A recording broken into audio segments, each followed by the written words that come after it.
It's time for NASCAR to shift gears, literally.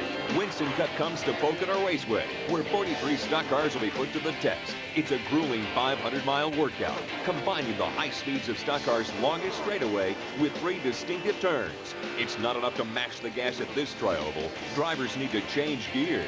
But you can bet that high revs, high horsepower, and high speeds will take their toll on man and machine. 500 miles at Pocono Raceway next on Winston Cup Wednesday.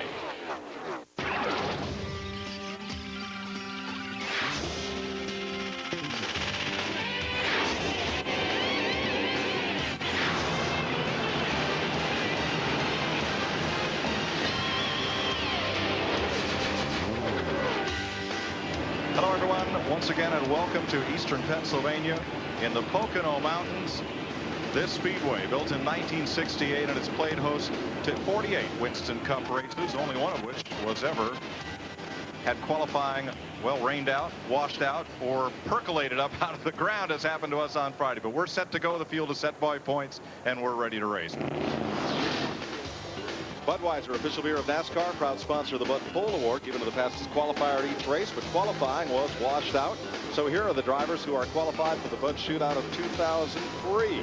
Since 1979, Anheuser-Busch has awarded more than $7 million as title sponsor of NASCAR's Pole Award program.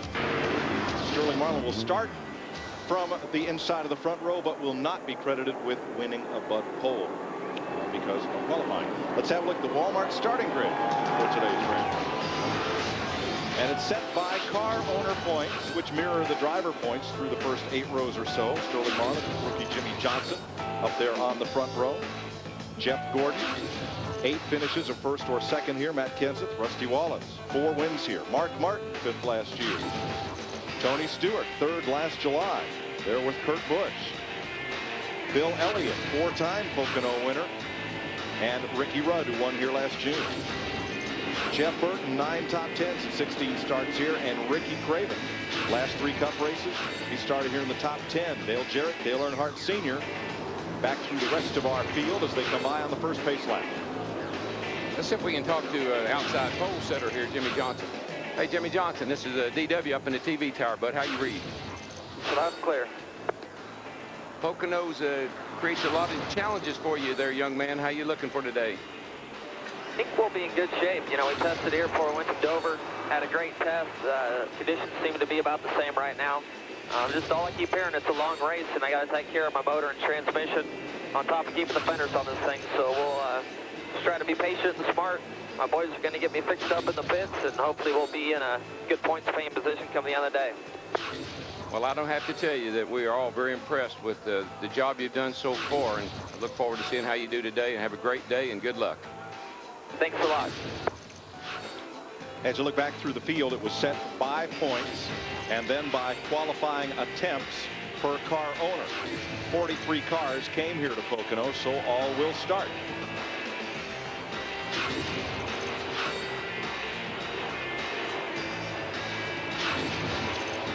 Hermie Sadler and ARCA champ Frank Kimmel, who was on track to win yesterday's race until it had a flat tire on the last restart. Took him out of contention. He finished 90. This is such a big racetrack. You know, it's hard to go a lap down here. You can come in the pit, make a pit stop, and get out and not lose a lap. So that's kind of like if you have a problem here, you do have a chance to fix it and get back and get going and not lose a lap, which is very important. Let's have a look at today's weather and race analysis, brought to you by Locher and Ultra. 500 miles, 200 laps, a full field. And the pit window just under 100 miles there. Yeah, I mean, 35 to 38 laps. And again, it used to could run about 40 laps here, but like a lot of the crew chiefs told me, it's not because they're getting worse fuel mileage. NASCAR is holding the restraints on the fuel cell capacity so tight, it's made the laps less than what we could run here before. That will, again, I'll make a statement, that will be a key before this day's over. You're exactly right. And one thing you cannot let happen here, it's like a road course. If you run out of fuel coming out of turn 2 over there or coming up on the back straightaway, you're doomed. There's no way to coast all the way back to the pit here, so you cannot run out of fuel here. It is a perfect spring June day in the Pocono Mountains of Pennsylvania, as you can see here. Weather brought to you by New Locherman Ultra, the only once-a-day cure for athlete's foot. See the track temperature, 113 degrees. A little concerned, a little warmer today. That's about 10 degrees warmer than yesterday's practice. And the car will slide around here. I mean, these tires will lose more and more grip the more you run them. Casey Atwood, carrying our Circuit City cam. And we'll have a foot cam on Casey, as well as the view you see here in the roof cam and the bumper cam. Jeremy Mayfield. Once again, in the pre-race, we heard Dick Bergman talk about the 28 car, Ricky Rudd. This was a tough decision for these guys to give up that 10th starting spot. They were actually finished with practice yesterday and found a puddle of oil under the car. What had happened, they had an internal oil leak within the motor. It filled the oil pan up, and they just didn't want to take a chance with this 500-mile race. Change engine, one engine rule, have to go to the rear of the field. But what we saw in the ARCA race yesterday, Rick Corelli started out back, had a fast car. He ended up in the top 3. But without caution flags and restarts, there was no way he was going to get to those leaders. Oh, no. I mean, this track, again, is so big that they get so strung out that you can be pretty fast, but you can't just drive by people here. And you got to set them up, make the passes off these tight turns. By the same token, you can get behind in a hurry here, way behind. Look at this turn 3, Darrell. It's flat. It's long. It must feel like you're in that corner all day. And it really does. And I was shocked when I realized how fast you enter that corner. At over 180 miles an hour, we call that the short shoot. It's not the slow shoot, that's for sure. All right, Larry, we're coming down here, buddy. I got my belts tight. I got my tires cleaned up. I'm a little bit anxious. I want to go racing. And we're going to go boogity, boogity, boogity. Green flag. Stand on it, boys. Go, go. Boy, Sterling Marlin in the 40 car, he got a well of a start there. He wasted no time. He boogie right on out of here. He was listening to you. Bill Elliott ducked to the inside, and Jimmy Johnson, first time ever at Pocono, in anger into turn 1. Slides up just a little bit. Jeff Gordon comes to his bumper and underneath him. Second place. Looks like a covey of quails going off in there. They went everywhere. And definitely these straightaways are so fast and so long. The draft, no different Daytona and Talladega, it will play a role. Oh, you can be 4 or 5 wide down the back straightaway trying to get to the turn. But guess what? When you get there, you better get single file in a hurry. You can run 3, 4, 5 wide on the straightaways. It won't work getting in these corners. The guy on the inside is the guy that's usually in the catbird seat. The guy on the outside's got to give. Marlin unchallenged for the lead. Gordon took second from Johnson. Here comes Craven on the outside in number 32 around Kurt Busch. And what happens on the first few laps of any race, everywhere we go, everybody fights for the bottom.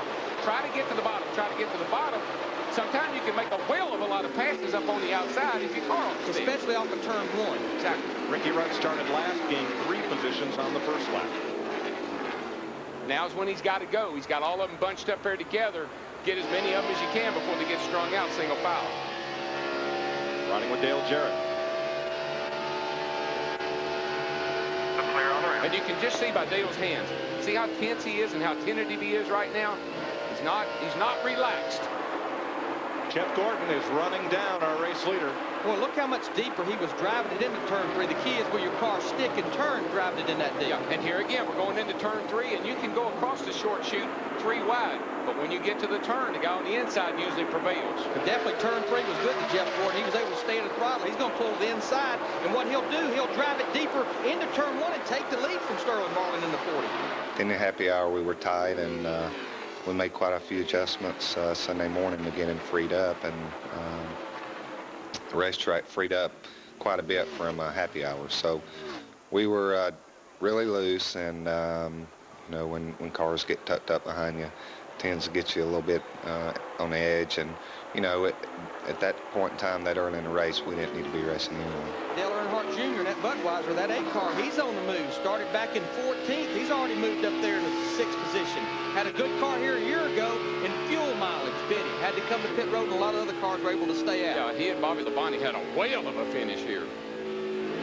Our outside pole sitter, Jimmy Johnson, he's got his hands full right now. Got Kurt Busch all over his back bumper. You heard him say, and people told me that Jimmy had a great test up here. He was really, really fast. And if his car performed anything like it tested, then he would really be tough here today. Yeah, Darrell, I talked to his crew chief, Chad Canals, and he told me, you know, they came up here for 2 days. They talked about spending the first day just letting Jimmy learn the racetrack. He said about the 3rd run, Jimmy come in and said, here's what we need to do with the car. Ricky Rudd has now climbed, well, more than 10 spots. He's up to 32nd. He started 43rd after that engine change, and he's been working at high, low, anywhere he can pass him, 3 wide if necessary. There you go. And of course, he's got the, he's got the position getting into that turn. And we will see that so much where you get that inside position, and there's a big give and take when you get into the corners here. The guy on the outside usually knows, just like right here, Park's in the middle. He knows I got to give. Can't do this 3 wide. You can come through there side by side, high and low, but you can't do it 3 wide. There's the first battle on the racetrack. Single file ahead of Tony Stewart, Jeff Burton, and Ryan Newman. This is for 9th place. Now you see Newman, he's down on that inside. He's got the room to slide up a little bit, and he does. Slides up quite a bit, as a matter of fact. You carry so much speed down into turn 1, and well, into all 3 of these turns actually now, that you got to have a little bit of room to slide around. And that gets worse as the day goes on. Newman on the inside takes 9th away from Stewart. Got him a nice new look there, Newman does. Kind of like that paint job.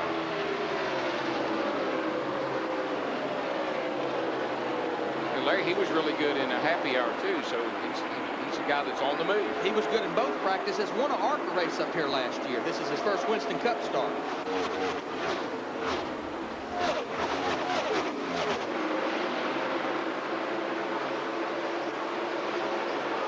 Jeff Gordon, can he win his first race of the year? Too soon to tell. Gordon 3rd in points, but still looking for that elusive first victory. He's out in front of Sterling Marlin, Ricky Craven, Dale Earnhardt Jr., and Matt Kenseth.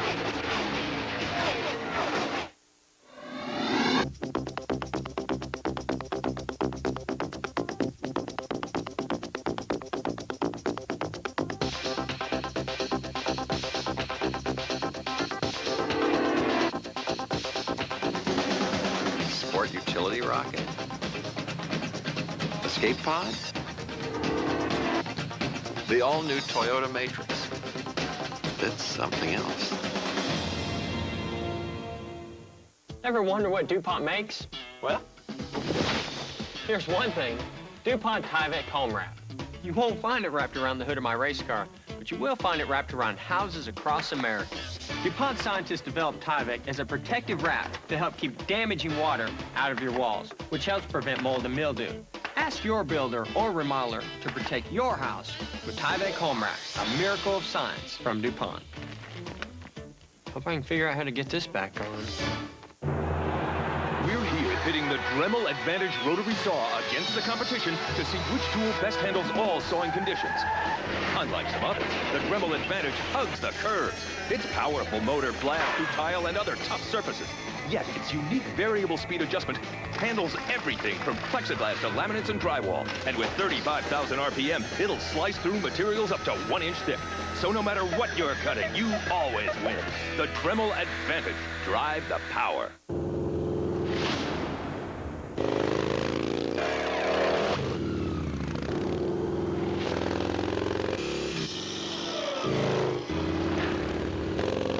The new Freedom V-twin engine and 25% more power. The 2002 Victory motorcycles challenge all other cruisers. Anytime, anywhere. Take the Freedom Challenge. See your Victory dealer for a test ride and get a free t-shirt.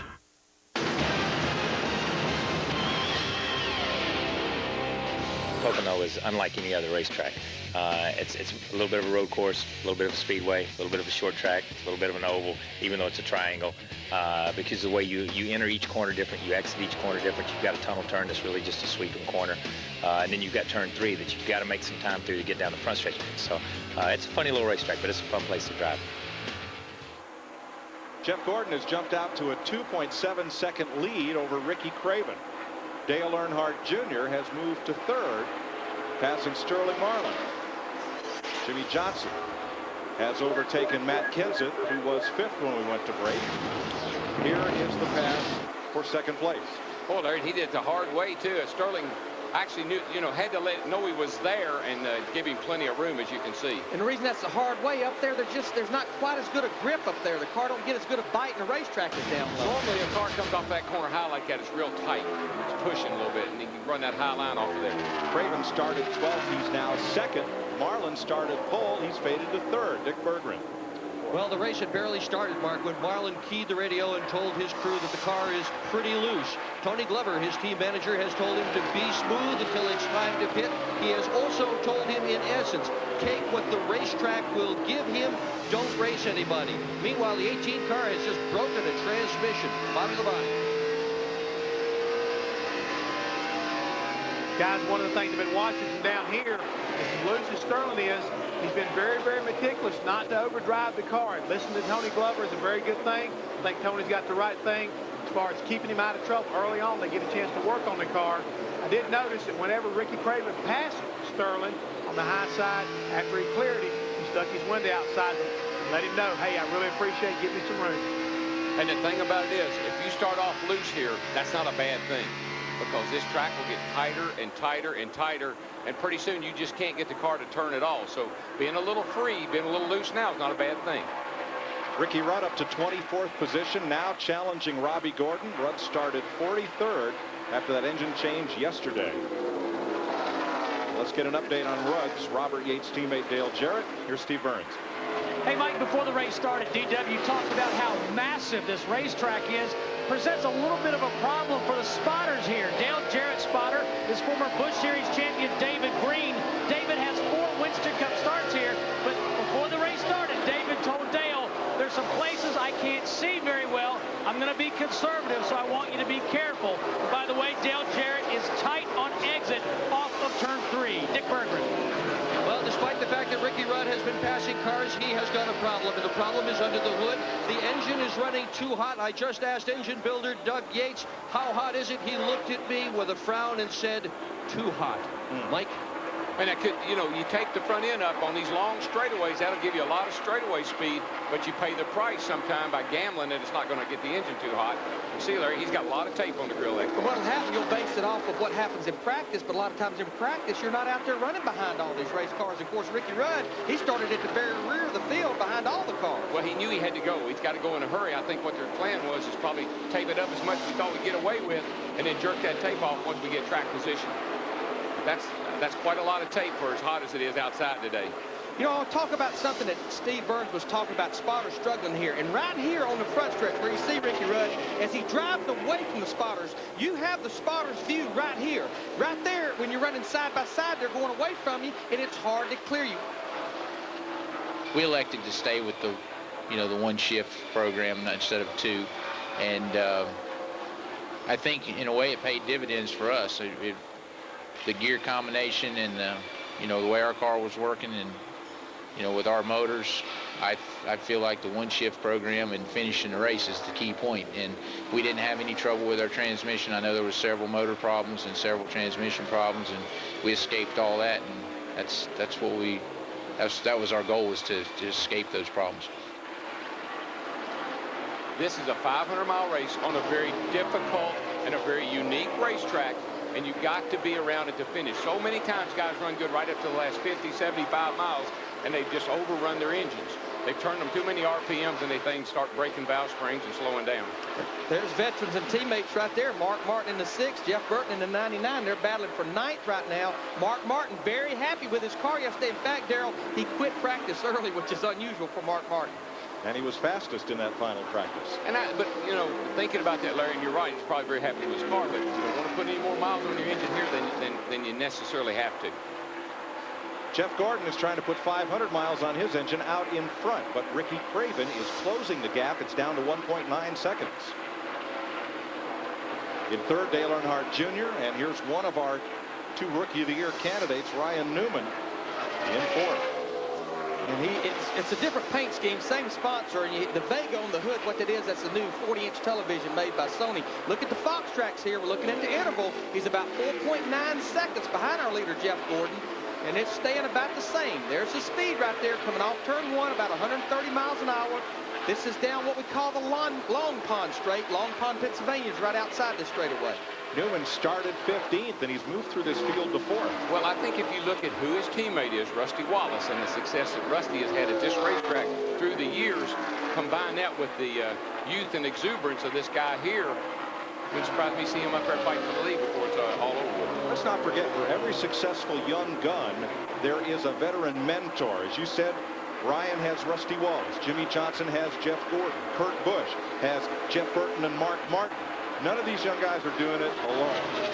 No, they're doing it in the car, but they've got a lot of help behind them. Johnny Benson, first race back for MBV Motorsports. The Valvoline Pontiac. Did he brush the wall here? Yes, he did brush the wall here.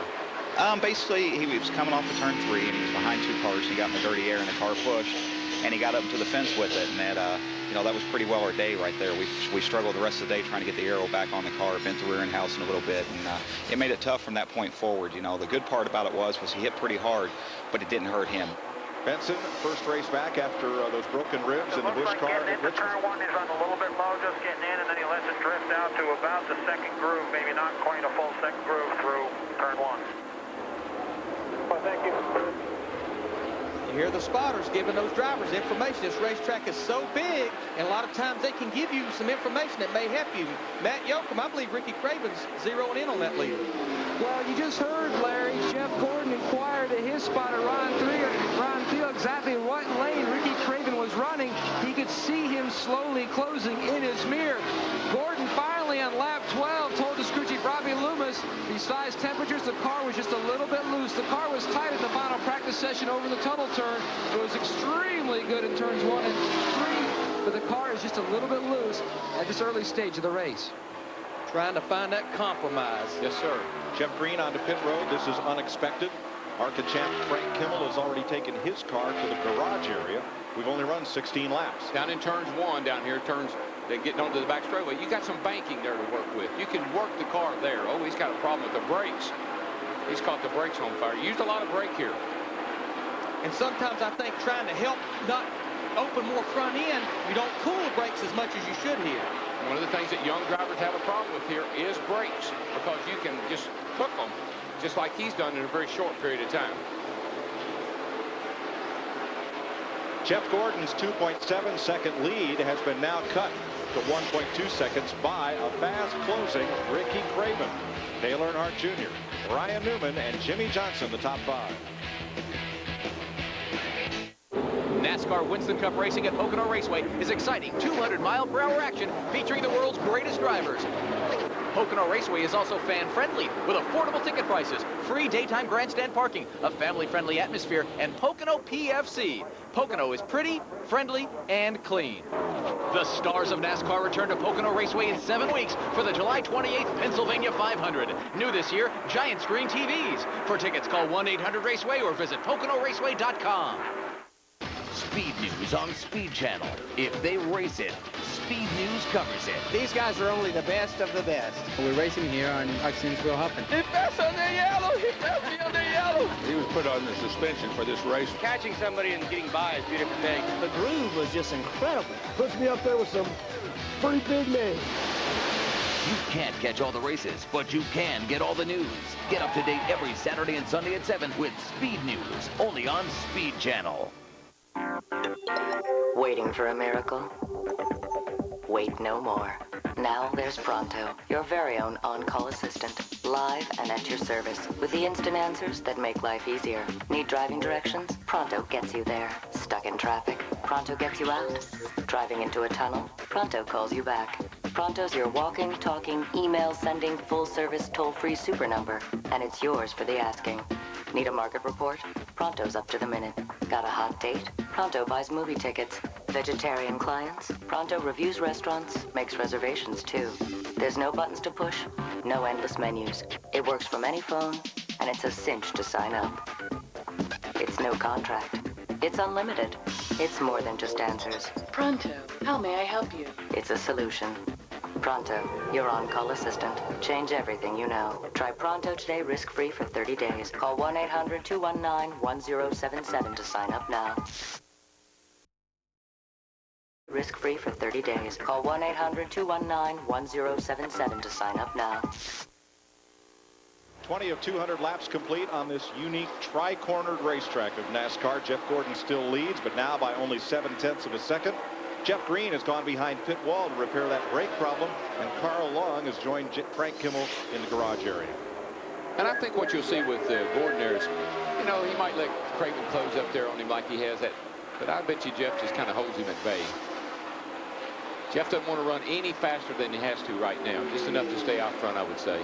And if Craven pressures him too much, he might even let him go. First side-by-side battle is at ninth, where Matt Kenseth is trying the inside on Sterling Marlin as they roll down this 3,700-foot front stretch toward turn one. I tell you, just to talk about how important shifting here is and having the right gear combination, we heard from our guys in the pits that the 18 car has only high gear, which means he probably has about a 360 gear, and he's running right around 59 flat. Our leaders are running 56-20 something, so it's hurting him almost 3 seconds a lap because his car's just bogging down on straightaways because he don't have that low gear, third gear to work with. Yeah, it just makes it difficult getting up off these flat corners when it's an overdrive like that. It's probably a .92 overdrive. So, like I say, he's got a pretty high gear up. The good news is it'll take care of the engine. The bad news is he's not going to run very fast. Yeah, I mean, you're in third gear. That lower gear coming up off every corner. So right now, he don't have the advantage of that. Pocono is going to be the hardest race of the year. You know, some people thought that Charlotte would be the real test for the motors, but I think that without a practice motor at Pocono, there's times when you reach top RPM 4 times a lap, which you don't see at any other racetrack. 200 laps. It's a long time, and motors are tacked out. They're in their top end a long time, more so than anywhere else that we go to. Plus, they're shifting. You know, some teams are shifting twice a lap. Some are shifting, you know, 4 times a lap, 2 up and 2 down. So there's a lot of things that go wrong, and I think that we saw that on Sunday. Just ahead of Stewart, Ricky Rudd has now moved into the top 16 from last. But I tell you what may have happened to that race car. Just listening to Matt talk to Greg. I watched those guys this morning. Their car was pushing yesterday. They were doing a lot of things to that car to help the car to turn. What they may have done, they may have planted the nose too much, and they've hurt the rear of the car. They've unbalanced. Yeah, but I still believe, Larry, my experience here has been this place gets tighter and tighter and tighter, and the cars get to pushing more and more and more. So a little free right now might be a little bit annoying to drive, a little aggravating, but that'll pay off before the day is over with. Heading for turn 2 down Long Pond straightaway, Jimmy Johnson on the outside of Dale Earnhardt Jr. moves up to 4th. This is just one of those joints that, I tell you, practice and the race are totally different. The end of the race here is a little bit more like what your practice was. Well, I tell you, another guy that's fixing to give Dale Earnhardt Jr. a fit is Kurt Busch in that 97 car. Look at him able to get back to the throttle. Looks like Dale Earnhardt Jr.'s car just won't turn. He can't keep it down. Busch was able to go around the bottom, pick up the throttle, and stay in it and make the pass. It takes a lot of patience. It takes a lot of discipline not to race people. You could race him.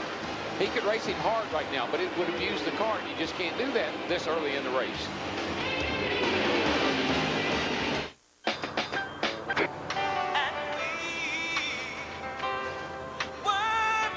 What are you trying to do to me with this? But I like this song. Nah, come on, get my CD case.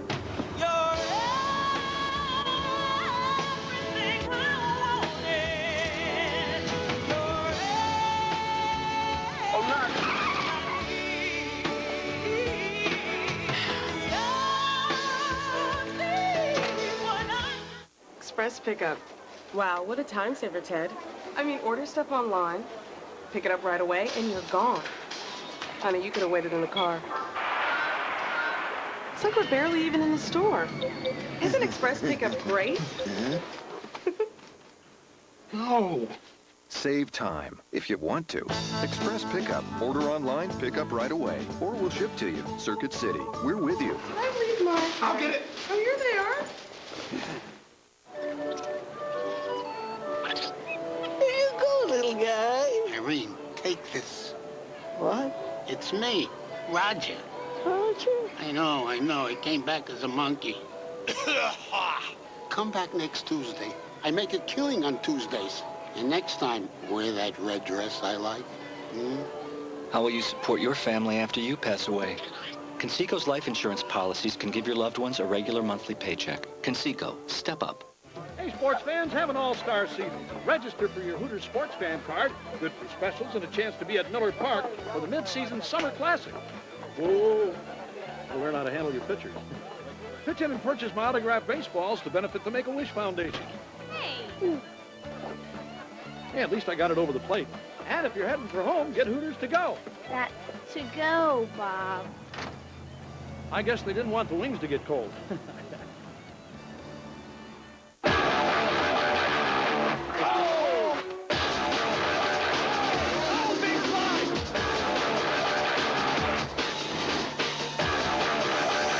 Motorcyclists live on speed. No one gets you closer. Aerodynamics is important. You've got that great big long straightaway, but if you go back and you give up all the handling of the car to get the straightaway characteristics, well, you still got 3 different corners to go through. So, you know, I like racetracks that are challenging. That's a place, all 3 corners are different. If you're good in 2 of them, you're not going to be good in 1 of them. So it's just a challenge, and that makes it a lot of fun. Long straightaways and 3 unique corners here. In fact, the front stretch is the longest in all of Winston Cup racing, longer than Talladega by about 150 feet. And actually, it's a fun racetrack to run because it is different. And you do that little shifting deal. And so there's things that you do here that it's not a monotonous racetrack. You don't just lock it to the left and stand on the gas. You got to be thinking and working all the time here. You know, a guy I bet that's having some fun today, John Andretti. He was fast in both practices yesterday in the 43 car. He started back in 35th position. He's up to 19th. We've talked about the Childress moving around, a lot of moving around at Petty Enterprises this week. He has a new crew chief, Brandon Thomas, that came from Joe Gibbs, has a new car chief. They moved over from the trouble down here in turn. And I just was talking about John Andretti. He's on pit road. It's a 25 car. Nemechek hard into the fence going into turn 3. John Andretti had already begun his pit stop, and Kyle Petty is in as well. It's felt that some of the Dodgers don't get quite the mileage. If they hustle, the leaders in the short shoot, they can get their stop and beat these guys out. They'll be leading the race when these other guys, if they can beat these leaders off pit road. Sure. Speed down pit road, take the penalty, but get out of there. Here comes Gordon now. The 43 is going to make it. It's going to be a little tight on the 45. Remember, the 55 miles an hour. There he goes. He's got to cross the line. He should be fine. Oh, no, I have to take that back. Remember what happened to Rusty Wallace. You've got to get down and past the That's right. road. Kyle's a lap down. John Andretti's going to be okay.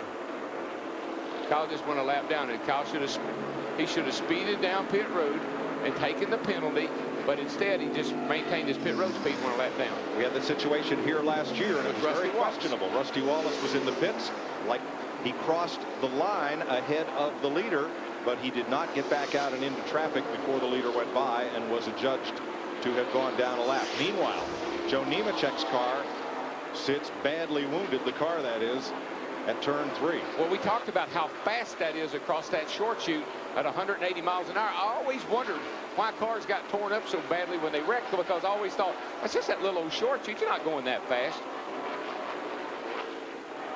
Well, we worked really hard in getting the car over the bumps through turns 1 and 2, and getting the car through 3 and 4, and to be able to get it down the straightaway. We felt like we were pretty comfortable over the tunnel, and we worked hard on our shock package and hard on our springs. When we started the race, we were a little bit off. But we kept making adjustments, made shock adjustments, made air pressure adjustments, made some spring adjustments, made some wedge adjustments, which sounds like a lot of adjustments, but it was minor adjustments that got us back in the ballgame. There are your 3 leaders as they'll come around once pit road opens and come to pit lane for service.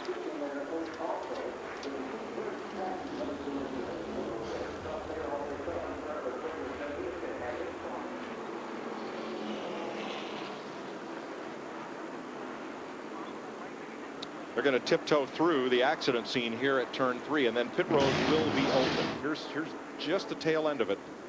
That is a hard lick.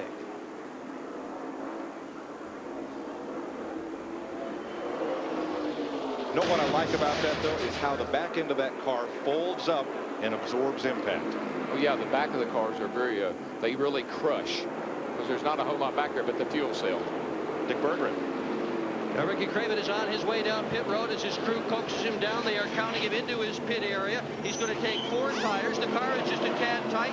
They're going to adjust that by taking 2 rounds in the track bar, in the back. He has asked for 2 drinks, which they've handed him, but they can't get him into the car so far. Craven reaching for those drinks. It's a hot day out here. They're ready with the left tires. He got about a half of one of those drinks, and he's gone. To that. Jeff Gordon already in. Left side tires going on. He is down and away. He is going to be 32 made a chassis adjustment, air pressure adjustment on both left side tires, and they were going to pull a piece of tape off the grill. Water was about 220. Jay Wiles, the engine tuner, felt like that might be a little too high, especially if he should get mired back in traffic. Thanks, Matt. Jimmy Johnson gained 1 spot coming out of the pits. Picked one up on Ryan Newman. Boy, this early in the race, pit road, 38 cars on pit road at one time, all the lead lap cars. There you see Bobby Labonte, the 18 car, he's on pit road. Remember, we talked about a transmission problem. They're underneath there now with this caution period, trying to figure out if they can see a problem.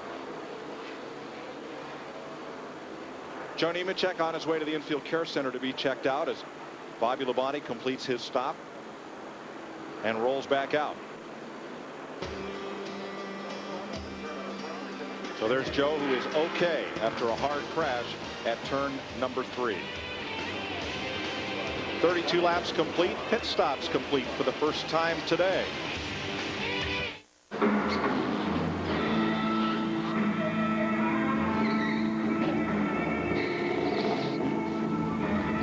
Introducing the 2003 Mercury Marauder.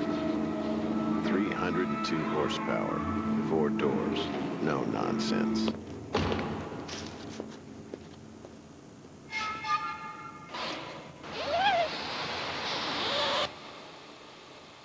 Mercury Marauder. Make room for it. We're here pitting the Dremel Advantage rotary saw against the competition to see which tool best handles all sawing conditions. Unlike some others, the Dremel Advantage hugs the curves. Its powerful motor blasts through tile and other tough surfaces. Yet its unique variable speed adjustment handles everything from plexiglass to laminates and drywall. And with 35,000 RPM, it'll slice through materials up to 1 inch thick.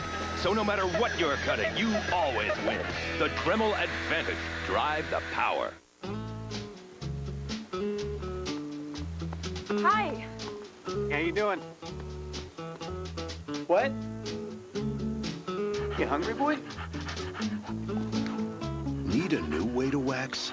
Introducing Eagle One Wax As You Dry. Just wash, spray it on a wet car, and dry to an amazing shine. Wax As You Dry from Eagle One.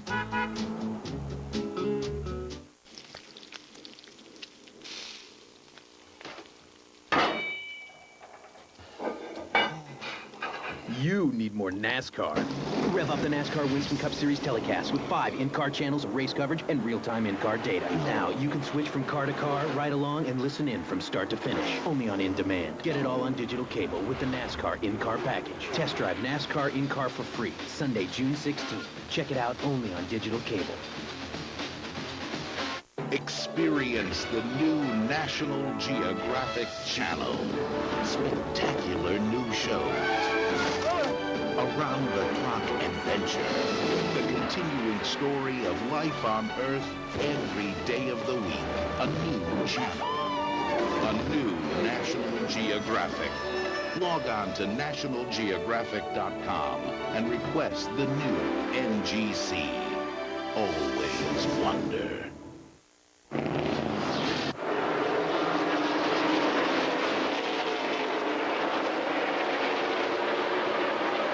Ready's the leader. Here comes Gordon to the inside. Kyle Petty is the second place car. Petty's pit was before the start-finish line. He was on pit road before the caution came across and out prior to Jeff Gordon. He beat the caution car, so he is also still on the lead lap. The difference between this and the situation last year was Wallace was pitted past the start-finish line and thus ended up getting trapped. So Kyle did not. He's a lead lap car. That was strategy. I have to say that Stephen Lane and those guys talked about it before the race started, that if you were in the right place at the right time and the accident happened and the caution came out at the right place and the right time, you could pit and make up a ton of track position. I'd just come up off turn 3. The flag was behind me. The caution flag was in front of me. Marty, our spotter, screamed pit because the 25 car wrecked. I dove down pit road. John was on a scheduled pit stop. We were not on a scheduled pit stop. That was a strategic call, and that was a pit call that Stephen Lane and those guys made. We pitted and got out up front. We didn't have the car at the time, chassis-wise, to take advantage of it, but it was an incredible call to get us up front. That's why we call this a roval. That's the kind of things you do on a road course. You come in and get your service done before the leader gets back to the start-finish line. So Battle for 5th right here. Ryan Newman in the 12 car. Jimmy Johnson in the 48. Boy, they're just going to drive right by it. Jeff Gordon in the 24. So you got the top 5 cars right there together. Well, what always happens there, you know, is that on this caution flag with these pit stops, some guys get their cars better. They make the little minor adjustments and get their cars a lot better, and all of a sudden you got a whole new group of players up front. Jeff Gordon looked like he was able to get back to the throttle much before the 12 car. We got a battle for the lead. Ricky Craven, though, in that 32 car, he has been coming all day long. Looks like Craven's car is really, really good on new tires. I mean, he was closing up on Jeff Gordon there early in the run, kind of stabilized late in the run. Looks like he's real good on new tires. You know why the fans are on their feet right now? There's an Andretti up front. This track was built as an IndyCar track. Mario Andretti, John's uncle, had a lot of success here. John is a bump and run coming off that corner. Everybody straightens it out. Yeah, and if they want to keep John Andretti in that 43 car, they better keep it up front, too. Boy, Bush has got a lot of damage to his car.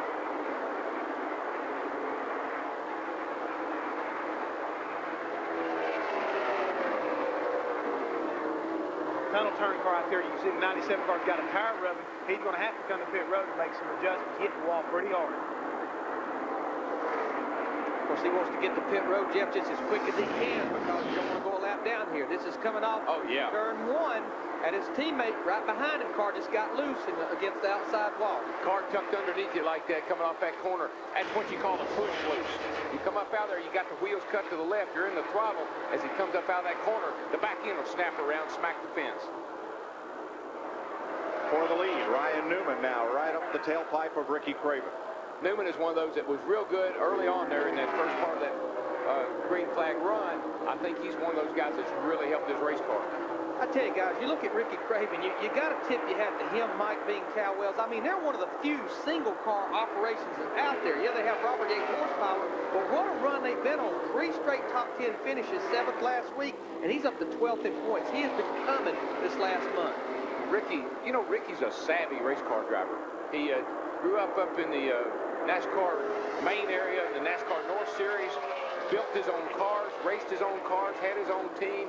I think that makes for a great driver. Ryan Newman, though, in the 12 car, gets a good run down that front straightaway, takes that inside position. We got a battle for the lead here through turn 1. Ricky Craven, though, we've seen that several times on the high side, keeps that momentum. There was a time when you could, here at this racetrack, when you had to run the bottom. You had to keep that left wheel right on the white line. But 1 and 2 has changed a lot over the years. These guys have been able to move up and run high through that corner.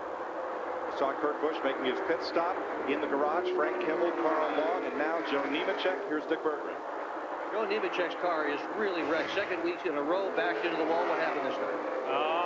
I got to apologize to Rick Hendrick, all these Hendrick guys. The UAW, Delphi, I mean, the car was good. We were fast. We were going up through there, and been having a little trouble with the transmission, and they were trying to tell me to pit, and by the time I keyed the radio, I think it popped out of gear because just all of a sudden it jerked sideways, and I couldn't keep up with it. It's my fault. I just can't believe our luck right now. I'm not doing my job. I'm not finishing these races, and I had an awesome car. You know, it was really fast. We passed anybody we come to, and we just got to start finishing races. Can you get the car back out?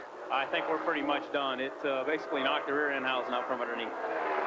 Well, pass for the lead right now on the speedway. Ryan Newman to the front as Kurt Busch takes his car to the garage. Newman passes Ricky Craven to the lead. And what our guys are telling us is he hit the wall so hard, Darrell, he's been a trailer arm, so they're going to go to the garage and try to change that trailer arm to hold the rear end somewhat in the center. Oh, yeah, that baby was coming around really hard and following up on Joe Nemechek just a little bit. Something mechanically, I believe, happened to Joe's car over there because when I saw the car, it definitely just snapped around with it. Dale Jarrett quietly coming to the front, up to 5th place now. Right on the back bumper of Jimmy Johnson. You had a feeling, even though they're hunting that first win 2002, this would be a place. The last 10 Pocono races, 9 top 5s. A lot of hunters here, a lot of rabbits too. Yeah, well, here's the thing. You look at the 600 at Charlotte, the veterans prevailed. You look at this race, 500 miles here at Pocono, the veterans will probably prevail.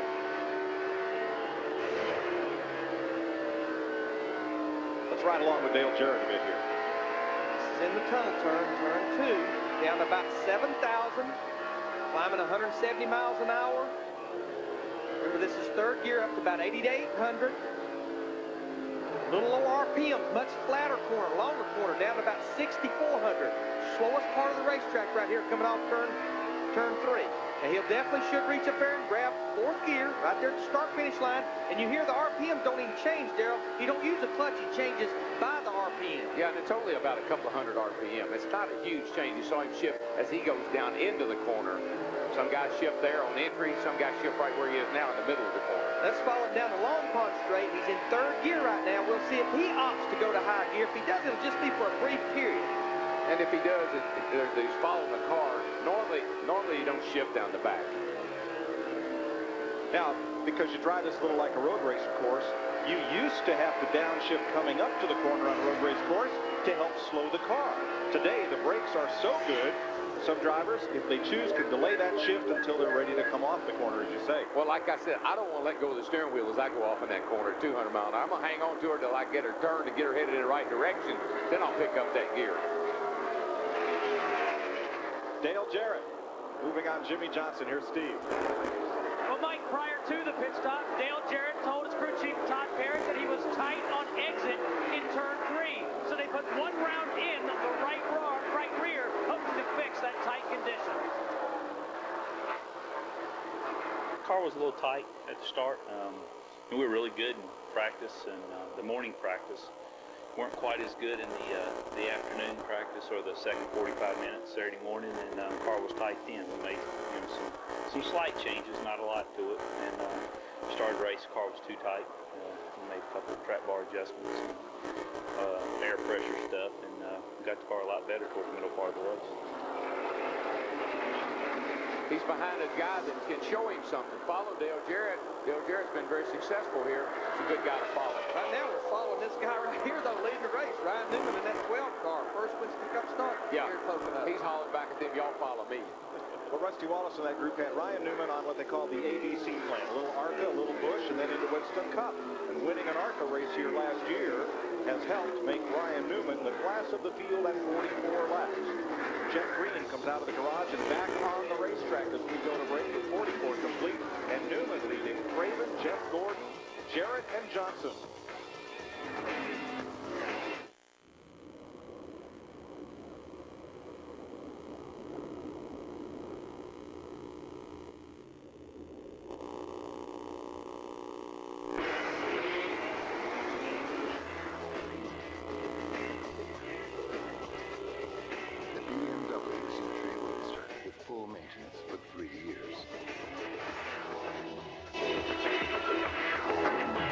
Visit your local BMW center for an exceptional lease on the Z3.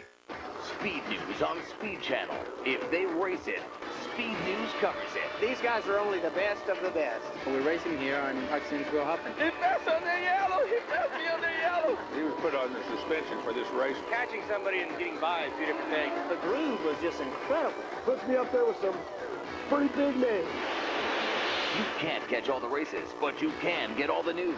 Get up to date every Saturday and Sunday at 7 with Speed News, only on Speed Channel. Who got their real hair back at Bosley Medical? Mike?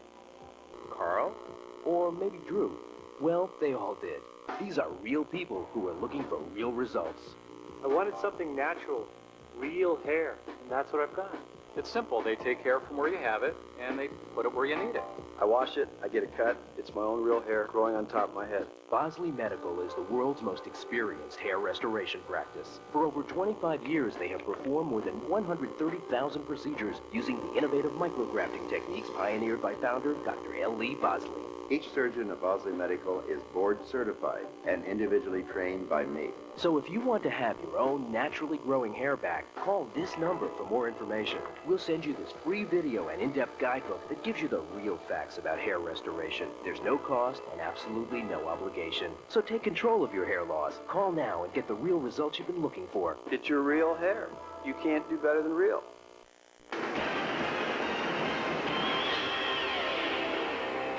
Turn 3's flat, so you got a little bit of short track characteristic there. You shift down the front straightaway, and then going into one, you downshift again, and then you got the trioval type situation in the backstretch, which is kind of unique. So yeah, I enjoy Pocono, and I think some of the drivers do, some don't.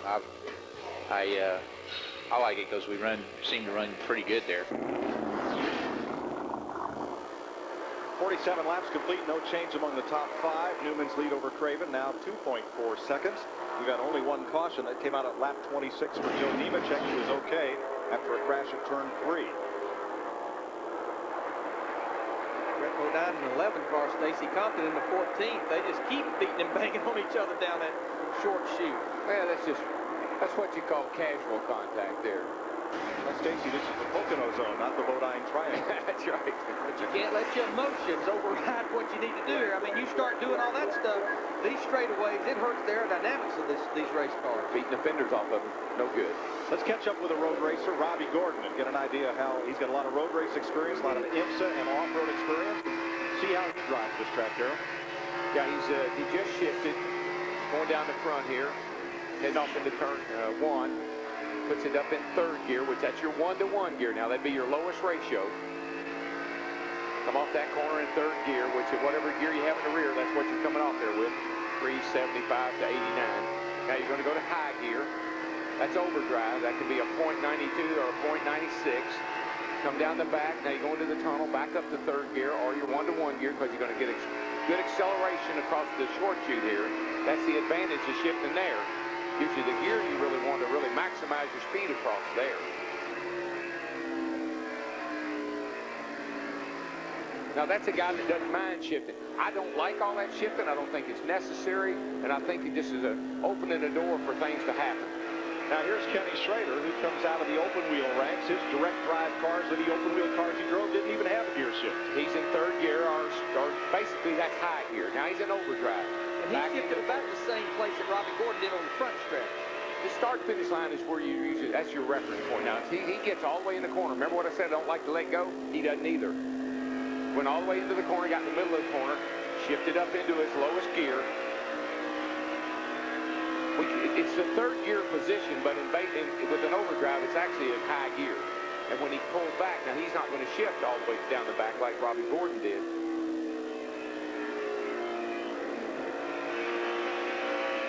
The important thing is that Schrader shifting down in the middle of the corner where he's ready to get off the gas. Robbie Gordon shifting at the entrance to the corner. Road race style. Yeah, and if you watch open wheel racing, Indy cars and other cars, I mean, on an oval, they'll shift gears 2 or 3 times down the straightaway to maximize their speed. Our leader, Ryan Newman, he's done pulled out to almost a 3.5-second lead over 2nd place Ricky Craven. Check with Steve Burns. And we've caught up with Matt Furlan, the crew chief.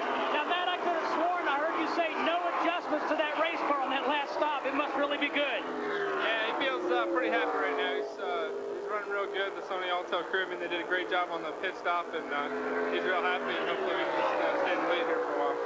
Thanks, Matt. Let's go to Matt Yoakum. Well, Steve, back and forth. Jeff Gordon on his first pit stop. Robbie Loomis called for a wedge adjustment. They made an air pressure adjustment, and they pulled 1 inch of tape off the grill. He was loose, but Gordon said it was manageable. On lap 48, he radioed in. He said the car was so good before off of turn 3. Now it's so darn loose, it's unbelievable. Loomis responded, we know what to do on our next stop. He runs in 5th, trying to chase his 4th career win here at Pocono. Dale Jarrett has crept up on Ricky Craven. This is 2nd place. Both cars have the same engine package. Yates in the 32, and certainly Yates under the hood of the 88. I think that Ricky probably saw that Dale was a little faster and let him make the pass. So the veterans moving to the front. Here's another one. Bill Elliott in 6th place, challenging Jimmy Johnson. This is kind of like that horse race yesterday. Got that one guy out there that's setting a really fast pace. Don't want to suck these veterans into that. So they're letting him kind of go on. He's out there by himself. I don't think anybody's really worried about him at this point. And he was good in practice yesterday. He didn't run that fast lap, but his car was good on the long run. 52 laps, 130 miles. We've got to race 500 today. Long way to go. I tell you, I noticed, you see Jeff Gordon talk about being loose. He looks like he's tight, but the problem is he can't turn the steering wheel. The rear end will want to come around with him. When your car's loose, you just can't be aggressive. You can't drive it off in the corner. If you miss your mark with a loose race car, you'll wreck. You miss your car with a tight race car, you just slow down a little bit. So you got to really be tentative when you got a loose car. particularly when somebody gets up under that back bumper. Makes it even worse. See there, he just pulled over and says, get off the back, get away from me. And does. Elliott moves up to 5th. Johnson now 6th, and Reddy 7th, Kenseth 8th, Jeff Burton 9th. Never guess who's crept into the top 10 from 43rd at the green flag, Ricky Rudd. Because that caution fell at a good time for Ricky, too. I mean, it allowed him to make up even some more distance on the leaders. Good pit stop, and here he is, top 10. Dick Berggren. As a result of changing an engine, Ricky Rudd was all the way in the back of the pack at the green flag. That's a rule change. A motor started in the back, but he has gone forward all day long. Early problems with overheating. On that pit stop, they pulled a piece of tape off the grill. That helped the overheating problem, but Rudd's engine's still running hot as he continues to motor forward toward the front. Mike? He's up to 10th place, the defending champion of the Pocono 500, Ricky Rudd. Well, it's hot here today. I mean, the ambient temperature, Larry, is way up there, as you well know, because I know you're monitoring that. Much warmer than yesterday. I'm looking at the grill of that 28 car, and they've got a lot of tape on that car. Even after pulling some tape. Even after taking some off. So I think they're going to have some work to do. And here's a guy that's got some work to do. This 40 car is backing up big time. He's all the way back to 22nd place. Schrader and Sterling have been having a pretty good go of it, but they're not making much headway. After the first pit stop, we come in and tighten him up, and we went overboard. We got him way too tight. Got him tied off the tunnel and tied off 3. So we went the right way, but too much. So you know, we battled a tight condition up until I'm not sure what lap it was, about 70 some odd laps until we could make another pit stop. I've been here, done that. Your points racing. You start letting that dictate how you race. Instead of going out there and trying to win races, they got a pretty good little lead here, and they're trying to settle. How many times have we seen it? Teams in the stretch run will do anything, including get a car from a whole different team to try to win a championship. So that happened one time, didn't we? Ever wonder what DuPont makes? Well, here's one thing. DuPont Tyvek home wrap. You won't find it wrapped around the hood of my race car, but you will find it wrapped around houses across America. DuPont scientists developed Tyvek as a protective wrap to help keep damaging water out of your walls, which helps prevent mold and mildew. Ask your builder or remodeler to protect your house with Tyvek home wrap, a miracle of science from DuPont. Hope I can figure out how to get this back on. For years, I changed my oil the hard way, tearing up my knuckles, burning my hands with hot oil. But that all changed the day I discovered Sure Drain from Fram. The second I replaced my old drain plug with the Sure Drain actuator valve, things got a whole lot easier. Now all I do is twist on the drain hose and let gravity do the rest. I'll never change my oil the hard way again. The revolutionary Sure Drain from Fram. I am fast. So fast. I can make this car do anything, anywhere, on any track. A big screaming oval. Or a super tight city street. It doesn't matter. Faster right here. Right there. In the cold and wet. The hot and dry. Doesn't matter. My team, my car. Mine. My reflex. Oh, faster. Faster. Faster. Faster. Faster. You know it. And I know it. That's all that matters. For years, the championship has eluded Bernd Stroberg. But this year, Stroberg has overcome the brutal conditions and mental anguish of 15 days on the tundra. His dream is about to become reality. We are here at the finish line, and finally, Stroberg takes the trophy. But hold it! That's a Corbin! Oh, what an upset! Corbin wins! Chevy, wherever there's a winner's circle, we'll be there. Winston Cup Wednesday is brought to you by Impala. Drive it, love it. Chevy Impala. Chevy Impala will be there.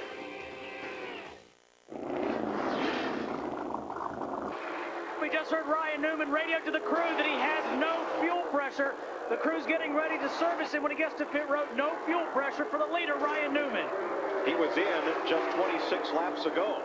So it's hard to think that he'd be out of fuel. Yeah, I think. But it's Darrell, he ran out, if he ran out, on the Long Pond Straight. So he's got to go more than 1.5 miles to get to pit road. I think he'll probably find out he's got bigger problems unless there's something wrong with the fuel cell pickup. The way he was driving that car and as hard as he was running at this point of the race, this does not surprise me if it's mechanical. Yeah, I just don't see how he could be out of fuel. He'd have to have a major pickup problem, but the bad thing about it, you run out of fuel here, anywhere, have a problem anywhere over on the Long Pond Straight, it takes forever to get to pit road. Yeah, you saw he took both access roads over at the tunnel and then here in turns 3 as well to get to pit road. Dale Jarrett, who's gone 30 races without a win, Loudon last July, has 2 top 5s this year, Martinsville and last week at Dover, and he's the new leader. Back to Steve. And Mike, the car was not under power when Ryan Newman got in here. They're going to go ahead and put right side tires on. 1 can of gas in. They do get the engine refired for Ryan Newman. 2nd can of fuel getting in. And he is away. Boy, that's a hard one to figure out there, Larry. I mean, the only thing I can think of is they just didn't get the car full of fuel when they pitted it. I mean, that would be the only thing, because again, it's only about 27 or 28 laps, and everybody could at least go 34 or 35 that I've talked to this morning. The pit stops were great. The guys have been working real hard. Phil Horton, our trainer, has been, working them guys, countless hours and looking at tapes and doing a lot of good things with the pit crew. And, they were good. They were on, and, obviously we had a great race car. And Larry Mackey just radioed into Matt Borland. He said, it has died again. I can't get it restarted. And this time it happened in turn 1, and he will not make it around. No, the only thing he can do now is he needs to. Well, it's running. Breaking up real bad. Bring it in here, Harold. Do you want him in the garage or back behind the wall? Daryl, Larry, I'm wondering, it's a really hot day. I'm wondering if they're having a problem with the fuel getting too hot coming up close to the fuel pump, fuel vaporizing, and all, kind of like where the car will not run. Well, it's a chance, Jeff, but, it just happened all of a sudden like that, and he's been running really well. I got to believe they got something really they can't figure out what's wrong with it just yet, obviously, but I think it'll turn out to be, like a fuel pump. Maybe, okay, if it's not that, then you also could be losing maybe a lobe off of the cam that helps to actually make the fuel pump work. Yeah, I think it's something mechanical. Yeah, because it's what drives the fuel pump is a rod that comes off one of the lobes off the camshaft. Oh, we got a fuel pump on the truck. Yes. If you got to change a fuel pump, that is a major job. It's not going to be easy. If you took that to your local dealer, here's a 43 car back on pit road as well. If you took it to your local dealer to get that done, it'd take 3 days. Daryl, John Andretti being on pit road, he was on a 30-lap cycle, so this is about when we'd expect him. Based on that, these guys aren't going very far on a tank of fuel today, Larry. And again, all that shifting works the motors harder, and the harder you work them, the more fuel they're going to use. And that's 32 laps since John Andretti was on pit road. Comes some other cars, 4-car and others. Brett Bodine is in as green flag pit stops. The first full round of them begin here at Pocono with 63 laps completed. Mike Skinner in the 4-car, they ran out of fuel last week at Dover. They're probably a little gun shy. Yeah, they had that little apparatus there that the ether on the stick. They didn't want to have to use it again here today. I told Jeff, I said, that's a great idea, but it tells me one thing. They must run out of fuel a lot. Well, they've got it out there for Mike Skinner to get him restarted, and he's away. His pit stop complete. Ultra powerful. Ultra easy. Ultra powerful. Ultra easy. This is the concept behind new Lotrimin Ultra, the new way to cure athlete's foot. Why is it ultra powerful? Because it's got a new prescription strength ingredient that nobody else has. Why is it ultra easy? Because you just have to use it once a day. And it keeps you athlete's foot free for 3 months. Ultra powerful, ultra easy. New once a day Lotrimin Ultra. We're here pitting the Dremel Advantage rotary saw against the competition to see which tool best handles all sawing conditions. Unlike some others, the Dremel Advantage hugs the curves. Its powerful motor blasts through tile and other tough surfaces. Yet its unique variable speed adjustment handles everything from plexiglass to laminates and drywall. And with 35,000 RPM, it'll slice through materials up to 1 inch thick. So no matter what you're cutting, you always win. The Dremel Advantage. Drive the power. When it comes to NASCAR, you can't get closer than trackside. Speed gives you a show in the middle of it all and a part of it all. No script, no cue cards, just NASCAR guys talking to NASCAR guys. Your race weekend starts Friday night at 7 with Trackside in Michigan. Waiting for a miracle? Wait no more. Now there's Pronto, your very own on-call assistant. Live and at your service, with the instant answers that make life easier. Need driving directions? Pronto gets you there. Stuck in traffic? Pronto gets you out. Driving into a tunnel? Pronto calls you back. Pronto's your walking, talking, email-sending, full-service, toll-free super number. And it's yours for the asking. Need a market report? Pronto's up to the minute. Got a hot date? Pronto buys movie tickets. Vegetarian clients? Pronto reviews restaurants, makes reservations too.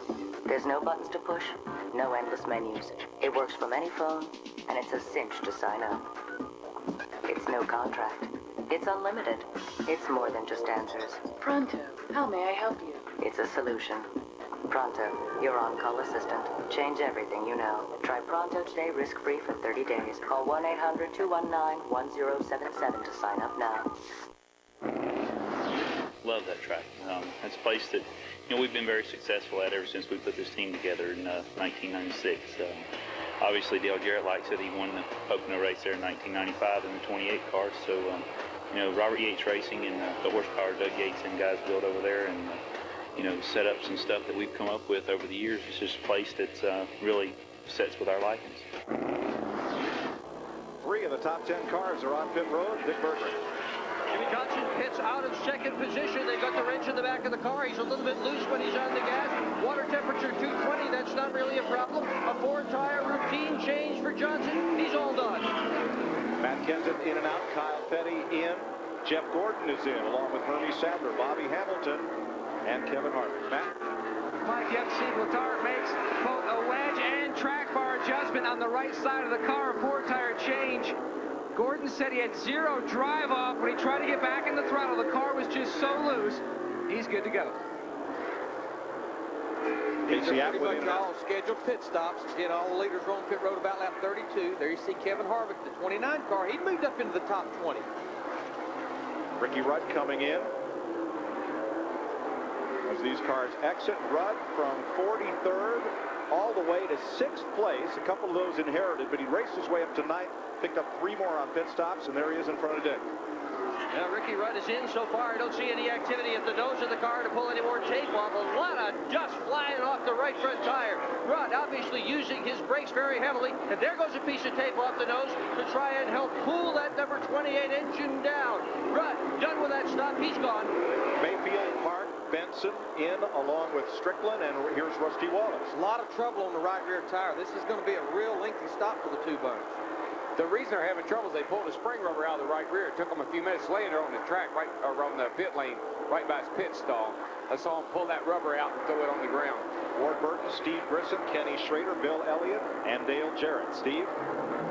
Mike, Dale Jarrett told his crew chief Todd Parrott, this car is really good. I'd hate to mess with it. Let's not make any adjustments. He'll have to get in right in front of Ward Burton. He comes in smoothly. Right side tires going on. Mike Trower and Jason Sheets, the tire changers. No adjustments to the 88 of Dale Jarrett. Let's go to Matt Yoakum. And Bill Elliott, the veteran Dodge boy in the Evernham camp, is in. Second last week at Dover. 4-time winner here, but the last came back in 1989. He was tight in turn 1, not bad in turn 3. Just felt like he needed more grip in the front. His crew chief, Mike Ford, called for an air pressure adjustment down in both front tires. Craven, Jeff Burton, Michael Waltrip in and out. Sterling Marlin is in, and Robbie Gordon. I'll tell you one thing, that 88 whooped the pit stop on them. About a 14.7 there. When you're hot, you're hot. They're out front leading the race and looking good. And I tell you what else he did, Darrell. He really came on the pit road, too. He got advantage of everything till he got to that line where he had to start running 55 miles an hour. Yeah, you can come off of turn 3 down here just like you're racing and drive to the, you got such a great entrance into pit road here that you can really run hard right to the line. Dale just knows where he's got to brake, where he's got to slow down, what he's got to do, getting into the pits, and that's one of those things that the old KG veteran and experience pays off. And the guy's been doing it for a long time, and like I said, it's just a lot of experience on his part, and the pit crew doing their job in the pits. Gilbert John saying. But Earnhardt Jr. had what Matt called the combo pack, push and loose, as Jimmy Spencer's crew completes his stop. Matt, what are they going to do to correct Earnhardt Jr.'s problem? Well, Mike, they've got a wedge wrench in the back window. Going to make a chassis adjustment on Dale Earnhardt Jr.'s car as Tony Eury Jr. comes around to the left side. And he's out of the way. And Matt, he must be tight because they put a round in the right rear, taking some wedge out of that car. Our leader, Mark Martin, in the 6, he's on pit road. What you do is when the driver says, I'm pushing and loose, you fix the push first because he's pushing the car loose. As we saw, they took wedge out. Mark Martin, who won at Charlotte, who was a contender, led 77 laps at Dover, is in front of Matt. And Mikey still has that $1 million car. He brought it here to Pocono hoping for another victory. He was loose. Crew Chief Ben Leslie called to pull a spring rubber out of the right rear. We'll look on the ground as the car leaves. Yes, the spring rubber is kicked up by Martin as he drops the clutch and peels away. They did pull the rubber out of the right rear. Darrell, I don't think there's a bigger fire in the belly of any driver in that garage than Burns and Mark Martin to win. Yeah, I think he just feels like he has to make a statement. He's got so much he wants to prove. You know, everybody really has been down on Mark, giving him a hard time. And I got to say this. I think I oversold at Charlotte that he and Kenseth were working together. When you watch Mark Martin drive the last few laps of the 600 in Charlotte, wasn't nobody going to pass him. Kenseth would have had to wreck him to get by him because Mark went through that traffic like it was for $1 million. Went through it like it was $1 million at stake. And there was.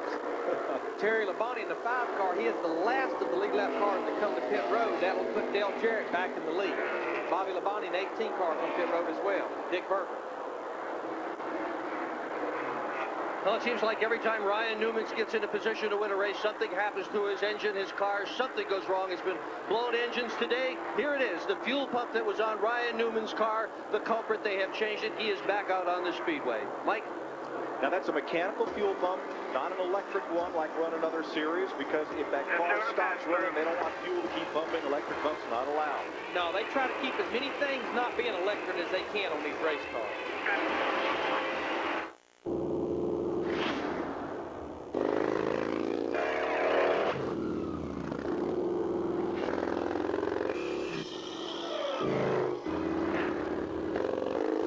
Freedom V-twin engine and 25% more power. The 2002 Victory motorcycles challenge all other cruisers. Anytime, anywhere. Take the Freedom Challenge. See your Victory dealer for a test ride and get a free t-shirt. Any grill can cook a steak, but can it handle a pancake? The Big Easy can. From Charbroil, keepers of the flame.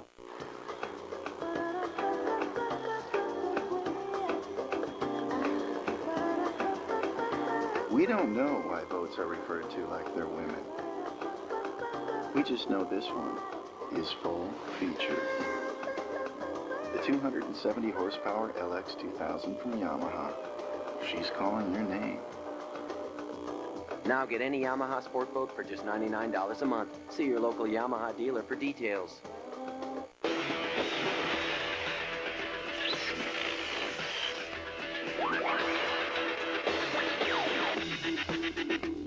Armor All Protectant Wipes. Armor All Shine and Protection in a wipe. Okay, sweetie, on your toes.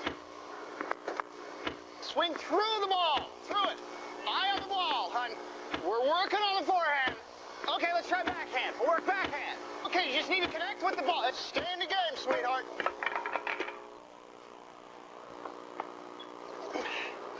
Now, don't be afraid to charge the net. How do you plan on financing your retirement? Conseco's annuities have tax advantages that can help. Conseco, step up.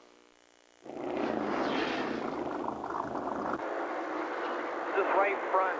This feels real soft. I'm just trying to baby it. I want to hurt a tire. 4, you're doing the right thing. And 4. Prior to pit stops, Jarrett was 4.3 seconds ahead of Johnson. He's now 7.5 in front of Johnson, who is in 3rd place. And Larry, probably what they did was they lowered the air pressure in that right front tire. The car was a little tight, let a little air out of that right front tire, a pound or so. It's going to feel a little soft to you until the pressure builds up. Yeah, I mean, these teams will let the right front down possibly to about 31 or 32 pounds. And what he's talking about, he just made that pit stop to get 4 fresh tires, is it feels like it's rolling over. It feels soft. He talked about babying it because when you damage a tire, it's in the beginning on that low air pressure, but it might not show up to lap 30 of a run. And just to follow up a little bit on the pit stop thing, think about Charlotte. I really feel like where Matt Kenseth was so good at Charlotte, and he is again today, is getting to his pit box and getting out of his pit box. And they got on Jimmy about that at Charlotte, and what happened to him on his last stop? He was hustling and he overshot the pit. So, you know, he's just working through some things that takes time and experience. Now he's 2.5 seconds behind Bill Elliott. So it's Ford, Dodge, Chevrolet. Jarrett, at the bottom of your screen. And that's a long way. There went Jarrett out of our frame. You know what, I believe awesome Bill, he has no low on his side. Last 4 races, he's had 3 top 10 finishes, second at Dover. Look at the Fox tracks here. This shows the interval to our leader right now, Dale Jarrett. It's shrinking just a little bit as he comes up the short chute right here off turn 2. He has to go by Ward Burton and Hermie Sadler. Lapping past Ward Burton. And Bill really, you know, I don't think Bill's one of those kind of guys that gets real excited about, you know, winning or what happens. I think he's just one of those kind of guys, he's got a lot of experience. He just gave Ward Burton a wave. Making room to let him by, and Burton has gone. And he's also a driver that has a lot of respect from the other drivers because he's doing a great job and out there upholding his end of the deal for Ray. You know, Ward Burton struggling. Steve Burns, what's going on with that 22 car? Well, Larry Mack, he cannot keep the car in 3rd gear. He was trying to hold it in literally with his hands. It keeps jumping out of gear, so he's going to have to drive it in 4th gear. That's going to be the same problem Bobby Labonte has. I mean, it's going to just kill you off these corners because you can't get the advantage of that lower gear to pull you off the corner over these straightaways. Yeah, and he's got double trouble if it's jumping out of gear. Now he's got to hold it in gear, and he only can drive with one hand. But that, you know, that was a fast car at Richmond, set on the pole. Transmission trouble cost him that race. Whatever happened to the racer's second best tuning tool after duct tape? The bungee cord. Oh yeah, everybody. We used to always have a bungee cord in the car just for that kind of a situation. But the reason it'd be hard to use that here is because you're trying to go between 3rd and 4th. Where that works is those an oval where you get the 4th gear and you leave it in 4th gear. But the real fear with that thing jumping out of gear is jumping out of gear and turning the motor about 10,000 RPMs. Or turning the car around, as happened to Joe Nemechek when it jumped out of gear. Johnny Benson and Mike Skinner coming off the corner. But they kind of come off the corner, one guy come down, one guy come up, and they rubbed just a little bit, and they actually got together twice on that deal. And, you know, it really didn't hurt the race car. Ben fender in a little bit on both cars. Wasn't that big a deal. It's just 2 guys fighting for space when there was only room for 1 guy. You don't want to be beating and banging on each other. No, and that's just a situation there where he whooped out behind that other car, and the momentum carried him into the car beside of him. Kevin Harvick in trouble. Now, you see that thing hanging down on the back of the car back there? That's a rear sway bar. Well, we're off of it. Steve, what's the matter? Well, Mike, we caught the tail end of the radio communication. Something, again, it's a transmission problem. They think they may have to bring the 29 to pit road. It's coming your way. See, that's what I was saying in the opening of the show. We used to just, the only thing we did about shifting, the only reason we shifted here was to take care of the motor. These guys have gotten carried away. They're shifting everywhere.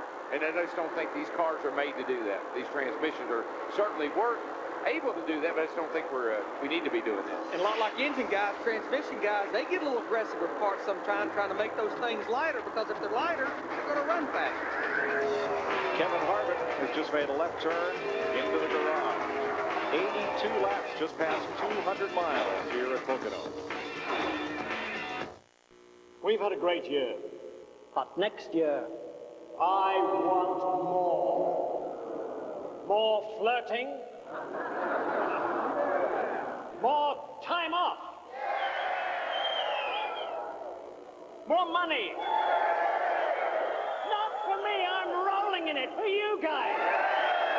And more fun. All those in favor, say yeah. Please drink responsibly. Brain damage. Heart damage.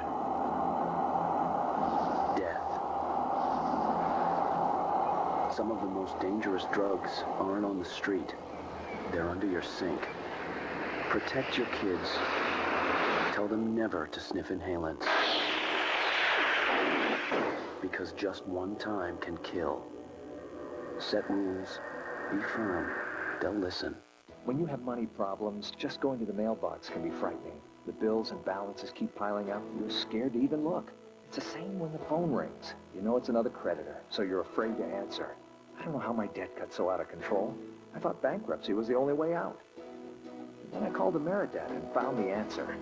Every day, Ameridebt helps more people with money problems. We're a nonprofit organization offering free consultations and solutions to consumers seeking to eliminate their debt. Now I don't have to struggle to keep up my monthly payments, and I won't spend the next 20 years paying off my credit card bills. Ameridebt contacted my creditors. They were able to get my interest rates reduced, and my payments were almost cut in half. Now my balances are dropping, and I only have one small monthly payment. Call this number, and in minutes, regardless of your situation, Ameridebt can help change your financial future. Ameridebt gave me my life back. Ameridebt, helping America get out of debt.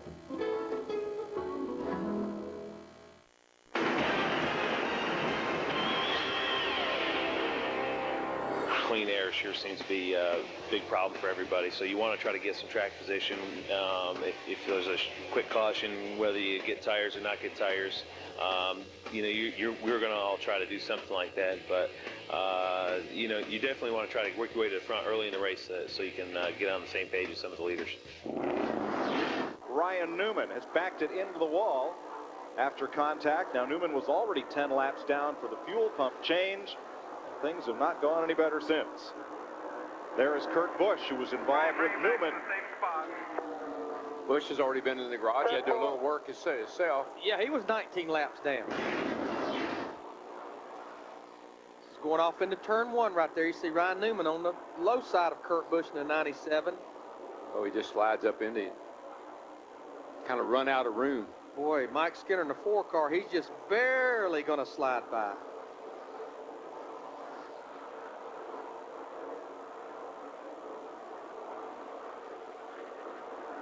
Really come down the front. 12's got to run on the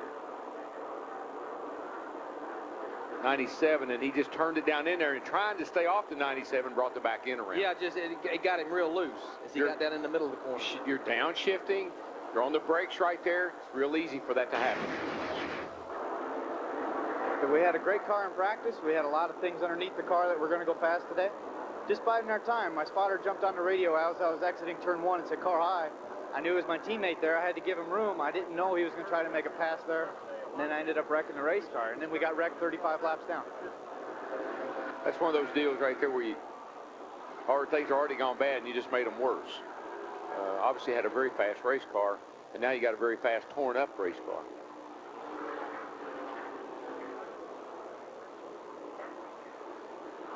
It's a lot of damage to the rear of that car. Damage, nothing major there. Dale Jarrett led them around to the caution flag. Jarrett has now led 25 laps. Jeff Gordon has led 30, the most of any driver so far. And I think Jeff Gordon's probably pretty happy about that caution because he's way back there in 12th place after those pit stops. I don't think his car was very good right now. I'm sure we'll see all our leaders to pit road. There you see the Fox tracks. You watch our top 3. Dale Jarrett in 88, Bill Elliott in 9, Jimmy Johnson in 48. The reason they're not right together, a few lap cars there. That's what's neat about the Fox tracks. Everybody should be on the pit road for 4 tires, full of fuel, important full of fuel, and adjustments. Yeah, what the Fox tracks is showing you, folks, is where your car, your favorite car is in comparison or in relation to the other cars in that line. Everybody down to pit road speed. Here's Dick Berggren. Jimmy Johnson comes into the attention of his crew. He had been in 4th position. This will be a long pit stop because they're going to make 3 significant adjustments. Air pressure is one. That doesn't take any extra time, but they're also going to change the track bar and wedge to Steve Burns. Well, Dick, Dale Jarrett said his car had gotten just a little bit loose. No major adjustments, an air pressure adjustment. The only chassis adjustment for Dale Jarrett. Left side tires going on to Matt Yoko. And Bill Elliott's left side tires going on. A little bit of trouble on the left front. He is down and away. He's going to try to win that race on pit road. It's going to be close, Mike Joy. Very close.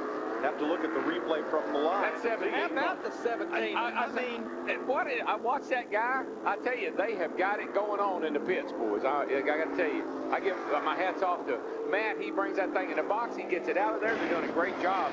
Man. Here it is at the line, and there's Kenseth. Kenseth looks like Bill Elliott in the 9. He's going to beat Dale Jarrett for second off pit road. I mean, Matt Kenseth, he got to his pits. He has nobody in front of him, not to block him in. Those guys do what they do every time he comes to pit road. They rip him. You got it. Good job there. Good job. That's 5 points. Good job to the crew. Best pit crew on pit road right now.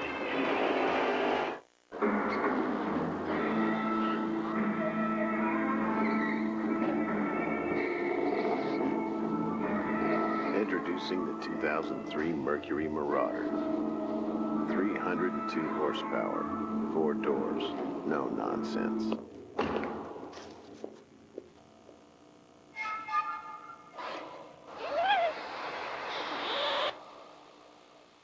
Mercury Marauder. Make room for it. A man's got to take care of the things he loves, which makes Meguiar's Rich Leather Wipes a real friend. Nothing moisturizes deeper or conditions and protects leather better. Meguiar's wipes are plush and specially textured to get more nutrients to the leather, to leave it clean and rich. Honey. They'll make any leather look gorgeous, and that's good, because a man's got to take care of the things he loves. All of them. Meguiar's. Smart guys finish best. Hey, sports fans, have an all-star season. Register for your Hooters Sports Fan card. Good for specials and a chance to be at Miller Park for the mid-season Summer Classic. Whoa. To learn how to handle your pitchers. Pitch in and purchase my autographed baseballs to benefit the Make-A-Wish Foundation. Hey. Ooh. Yeah, at least I got it over the plate. And if you're heading for home, get Hooters to go. That's to go, Bob. I guess they didn't want the wings to get cold.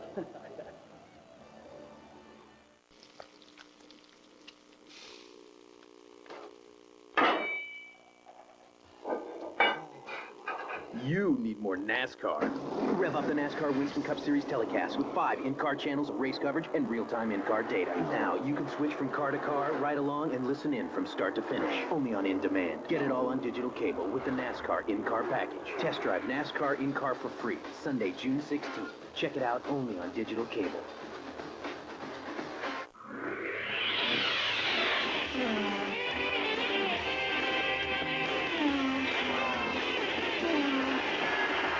I'm Dale Jarrett, and you're watching Speed Channel. You asked for it? We're going to crank up that surround sound and give you all that horsepower down the longest run straightaway in NASCAR. Let's crank it up.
Making Matt Kenseth now the 9th different leader of this race, but he's under pressure from Bill Elliott coming off turn 1. Well, Bill just able to run low and get back to that throttle and stay in it on the low side. Dale Jarrett, that UPS, the 88 car, he's right there with these guys. Side by side, little give and take here. Matt says, go ahead, you're faster. Oh, yeah. Bill's definitely in the right position to make that pass.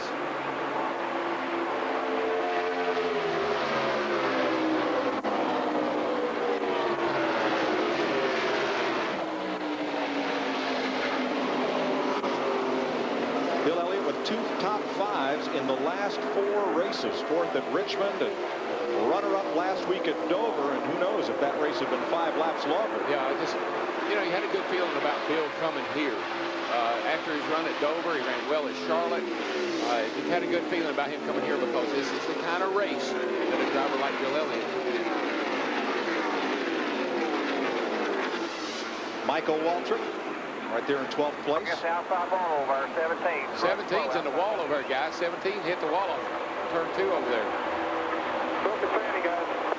There's another center. You heard it. I'm telling transmission. Why would you come to a racetrack where you don't, you don't have to shift here? It's just an option. And fall out of the race with broken transmission. The new one brought out here. Get ready to go here. Yeah, I thought he got up in the fence, but he just got up out of the way is what he did. The drive shaft, the tranny still shift out. He's speculating maybe not the transmission, could be the gear, or actually the drive shaft between the transmission and the gear. Comes in here 4th in points. But those drive shaft, well, let's have a look here.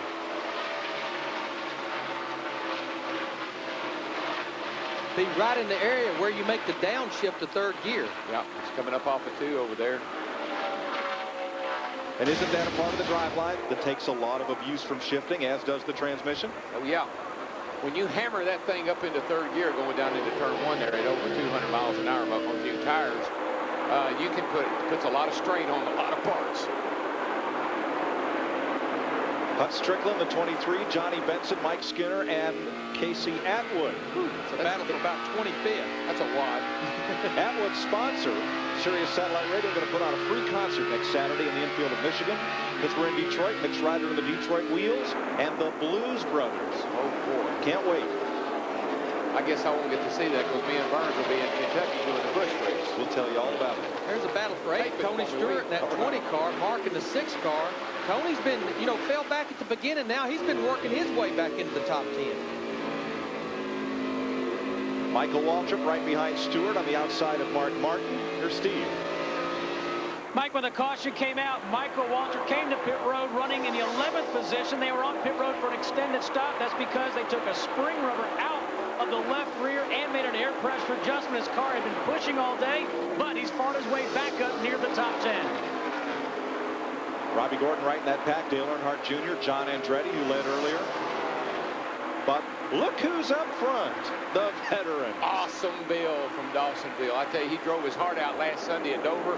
I was really proud of him. I told him what a great job he done. And, buddy, he's up there today. And let's take a real quick look here at the rundown. Bill Elliott, veteran. Dale Jarrett, veteran. Ricky Rudd, veteran. Jimmy Johnson, rookie, running 4th. Sterling Marlin, veteran. Rusty Wallace, veteran. What did we say when they kind of got going here? This is going to be a race that the veterans will probably dominate. I think you have to have a lot of patience there. You have to not take yourself out of the game. Dave and I, we talked about that before. It's like you can't make any mistakes. You shifted a lot. We opted to not shift 4 times like some guys were doing. We just didn't want to take ourselves out of the game.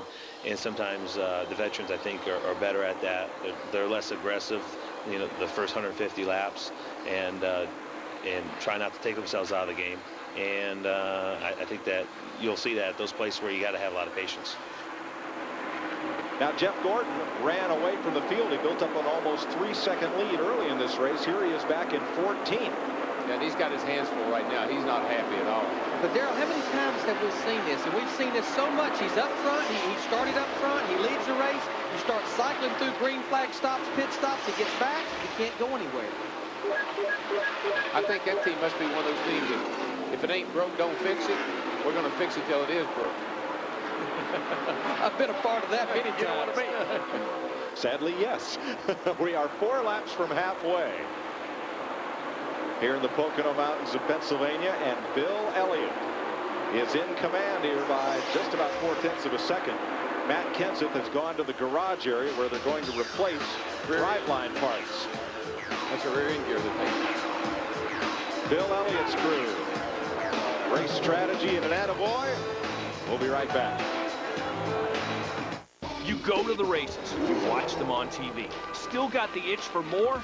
Try fantasy racing at NASCAR.com. Just log on to America Online, enter keyword NASCAR, or visit NASCAR.com. That's where fans like you can scratch that itch. You build your team, you go racing, you take no prisoners. Fantasy racing at NASCAR.com. Where else you gonna get this stuff? The all-new NASCAR.com. America Online keyword NASCAR.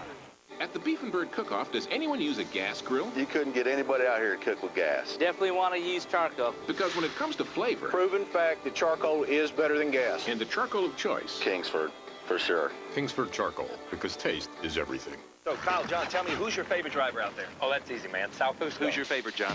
Sal Fusco. He's got ice in his veins. Fusco, hands down. That Fusco gets through traffic like nobody's business. He's lightning in a bottle. When the heat's on, Fusco always delivers. Fusco is the real deal. Who is Sal Fusco?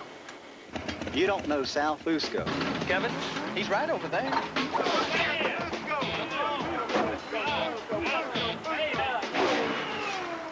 Excuse me, Mr. Fusco?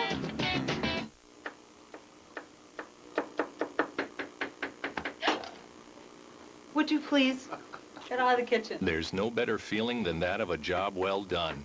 And nothing helps you do the job better than America's #1 filter, Fram. Father's Day's coming soon. Richard Petty Driving Experience has a special offer just for Dave. Buy any experience, and for an extra $75, Dad gets a ride-along program and the Swiss Army money clip. Call 1-800-BEAT-PETTY for this awesome Father's Day package from Richard Petty Driving Experience. Here's a chance to make your dad feel like a king, too. Call 1-800-BEAT-PETTY today.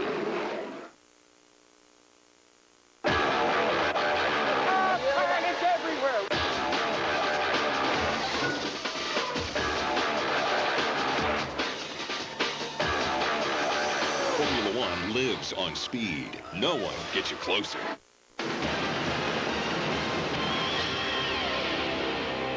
Turn 1 is usually a little bit on the free side because if you tighten up too much for turn 1, then you're going to hurt the tunnel turn and off turn 3 getting it too tight. So we really concentrate, get through the tunnel turn and off turn 3 to race down that long straightaway. Terry Labonte coasting onto pit road, and Ward Burton, the Daytona 500 winner, has taken his car to the garage. And let me throw an oar in the water here. Clearly last week, Ryan Newman's fault. He admitted as such. He washed up into Steve Park, accelerating off the corner. But here, Darrell, he was trying to cut down to avoid Kurt Busch turning down into him. In this case, I think there's plenty of blame to be spread around. Yeah, you know, it's just, you got to look at some of these things, and they truly are just racing deals. Two guys going off in the corner, you know, one gets under the other one breaks loose, they slide up into each other.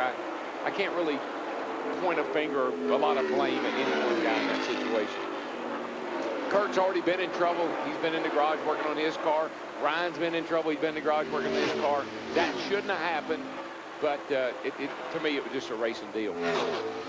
Terry Labonte there, as you talked about, Mike, there on pit road with the hood up. I don't think he was even under power when he came on the pit road. We need to also document that Kurt Busch and Kevin Harvick, they have loaded their cars, and there you see the crew. That's not a good sign when you lower the hood and start pushing backwards. That means you're headed to the garage. You're probably done for the day. But Kurt Busch and Kevin Harvick, they are out for the day as well. Just had the 48 car, just got by the 28 car, Larry, over there going over the tunnel. And moved the 48 up to third place. Having a pretty steady run right here, this kid is. Started on the front row, stayed in the first 2 or 3 here through the first half of the race. He gets a run down the back here. He gets a great run, closing. Looks like Ricky knew he was there, and Ricky said, you got the line, go ahead. Well, we've seen it so much today. If you start running side by side, you almost hurt your lap times by a second. So if a guy catches you, there's a reason he catches you. And this early in the race, let him go. This is a battle right here for 12th. We took the 2 and were able to hold our own pretty good. Plus, it gave us some knowledge for later in the race. You know, we were fighting a car that wasn't quite up to par, and 2 tires was a good way of gaining track position. If Pocono is a place you get in a groove and get spread out a little bit, it takes a long time to lose spots, just like it takes a long time to gain them if you lose that track position initially. So that was our whole reason for doing it. You know, I want to talk about Sterling Marlin. Remember that strategy a while ago? They decided to change 2 right side tires. Also remember, he had been loose, and Darrell, you know as well as I do, sometimes when you put just right side tires on, that in itself will tighten the race car up, and he's holding in 5th position, so I didn't think he would stay there. No, I didn't either, but the thing that always bothers me, Larry, is what's he going to do now when he has to come to the pits for a green flag stop? He's got to take 4. That's okay right now because you got to fill up with fuel anyway. You're going to be sitting there that long. But if that kind of strategy can bite you at the end of the day. It can be a gamble, absolutely. But you know, under green flag stops, 35, 40 laps, everybody will take 4 tires. Now, the other car that took on just 2 tires was Rusty Wallace. And here's Rusty running in 9th place, about 11 seconds behind the leader, drifting back just a little bit. Yeah, just a little bit, but, you know, on further review, good call by both teams to do what they did. They passed a lot of cars on pit road. We mentioned Ward Burton had gone to the garage. Here's Dick. And Ward is indeed sitting with the car up on jack stands. Transmission, Ward. Yeah, the transmission went out 3rd gear early. Start the race, we were fighting a little bit of a loose condition and felt like we could get it corrected and salvage the finish for it, but his mechanical problems are killing us. Guys are working hard, and I'm working hard. We're just right now not getting it done, but certainly not giving up. You've heard both the disappointment and the disillusionment in the voices of the drivers today that have fallen out with mechanical problems. And the question that we can't answer, but can certainly speculate, is are some of these drivers and teams beating themselves trying to beat the racetrack? Bill Elliott is out front at 106 laps.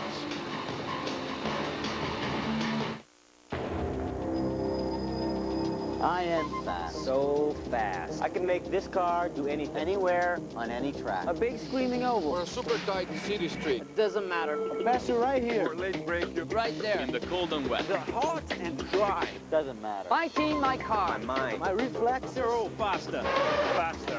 Faster. Faster. Faster. You know it. And I know it. That's all that matters.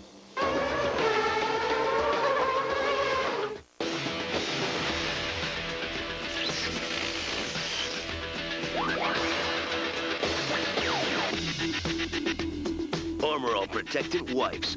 Armor All Shine and Protection in a wipe. Waiting for a miracle? Wait no more. Now there's Pronto, your very own on-call assistant. Live and at your service, with the instant answers that make life easier. Need driving directions? Pronto gets you there. Stuck in traffic? Pronto gets you out. Driving into a tunnel? Pronto calls you back. Pronto's your walking, talking, email-sending, full-service, toll-free super number, and it's yours for the asking. Need a market report? Pronto's up to the minute. Got a hot date? Pronto buys movie tickets. Vegetarian clients? Pronto reviews restaurants, makes reservations too. There's no buttons to push, no endless menus. It works from any phone, and it's a cinch to sign up. It's no contract. It's unlimited. It's more than just answers. Pronto, how may I help you? It's a solution. Pronto, your on-call assistant. Change everything you know. Try Pronto today risk-free for 30 days. Call 1-800-219-1077 to sign up now. Back to 7th place, Mark Martin. Pulling down on Ricky Craven. Inside for the pass. And as you can see, most of the time, when a guy knows the guy closing is faster than he is, he moves up and lets him go. You can draft here very nicely. You can run down these long straightaways and get a real nice pull. Stay right with the guy in front that just made that pass. This is a super speedway. The slowest they go is 130-some miles an hour in the middle of turn 3, and they hit 200 miles an hour at the end of this straightaway. You can draft just about anywhere here. That's right. Let's look at our Fox tracks. We got the miles per hour on our leader, Bill Elliott, right here. Start-finish line about 175 miles an hour, over 180, down into turn 1. This is well into a run as well. 192 miles an hour. And this is well into a run. Fresher tires, it'll even be faster than that. Oh, yeah, he'd be right at that 200 mark. In the last 6 seasons, Bill Elliott's had only one top 5 finish here. 4th place last July. Looking to win today, and pit stops are coming up. The people at NASCAR want to know, how bad have you got it? Have you named family members after your favorite driver? Down, Ken Schrader, down!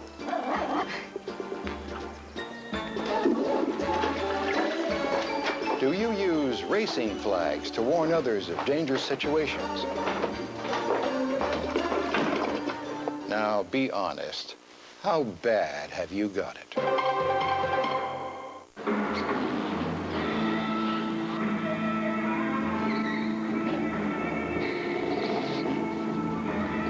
Introducing the 2003 Mercury Marauder.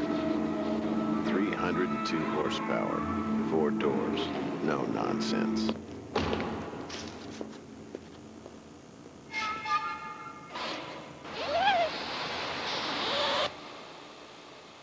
Mercury Marauder. Make room for it. Well, it's nice to see you all. It really, really is. Isn't it, honey? Oh, yes. We must do this more often. Uh-huh. Uh-huh. Well, thanks for coming. Where will you find the money to pay for long-term care? Conseco long-term care insurance protects you so you don't lose your nest egg. Conseco, step up.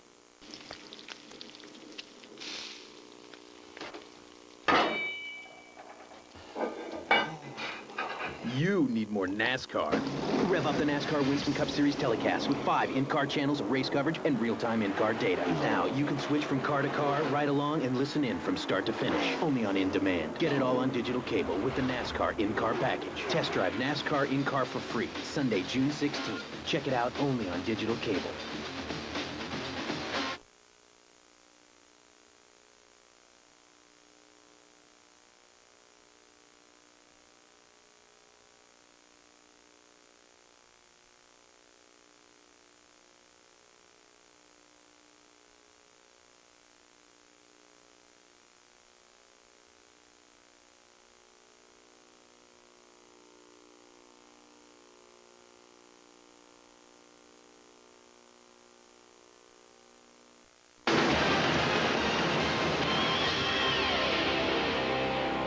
I've been going up there since I was 8 or 9 years old when my father used to run USAC races with Butch Hartman and A.J. Foyt and all those guys. So I've always enjoyed going to Pocono, and it's a great place to go.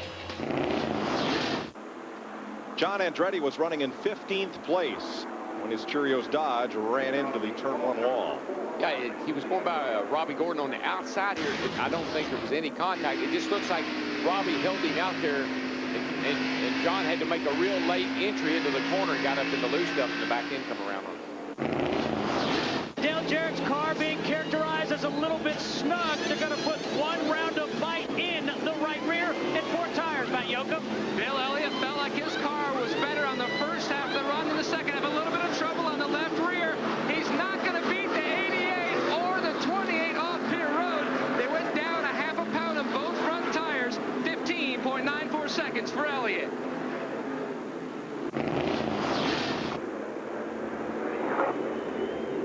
Keep an eye on Sterling Marlin on Fox Tracks. He will restart 6th as here they come for the restart. Green flag completing lap 120. Pace car brought him to 65 miles an hour coming toward the start-finish line.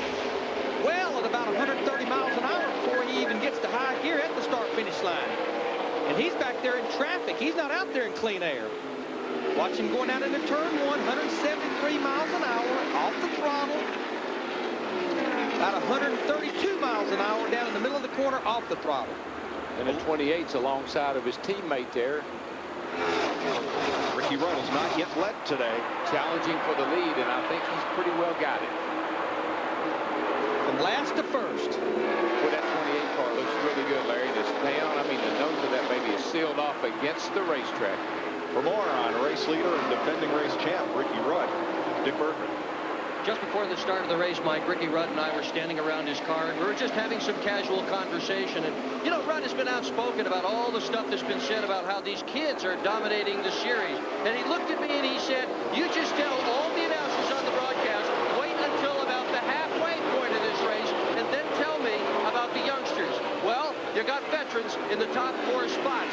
I'd say Rudd called that one very well. You know, the fellow who's in 4th, Mark Martin, leading that big pack of cars right behind our 3 runaway leaders here.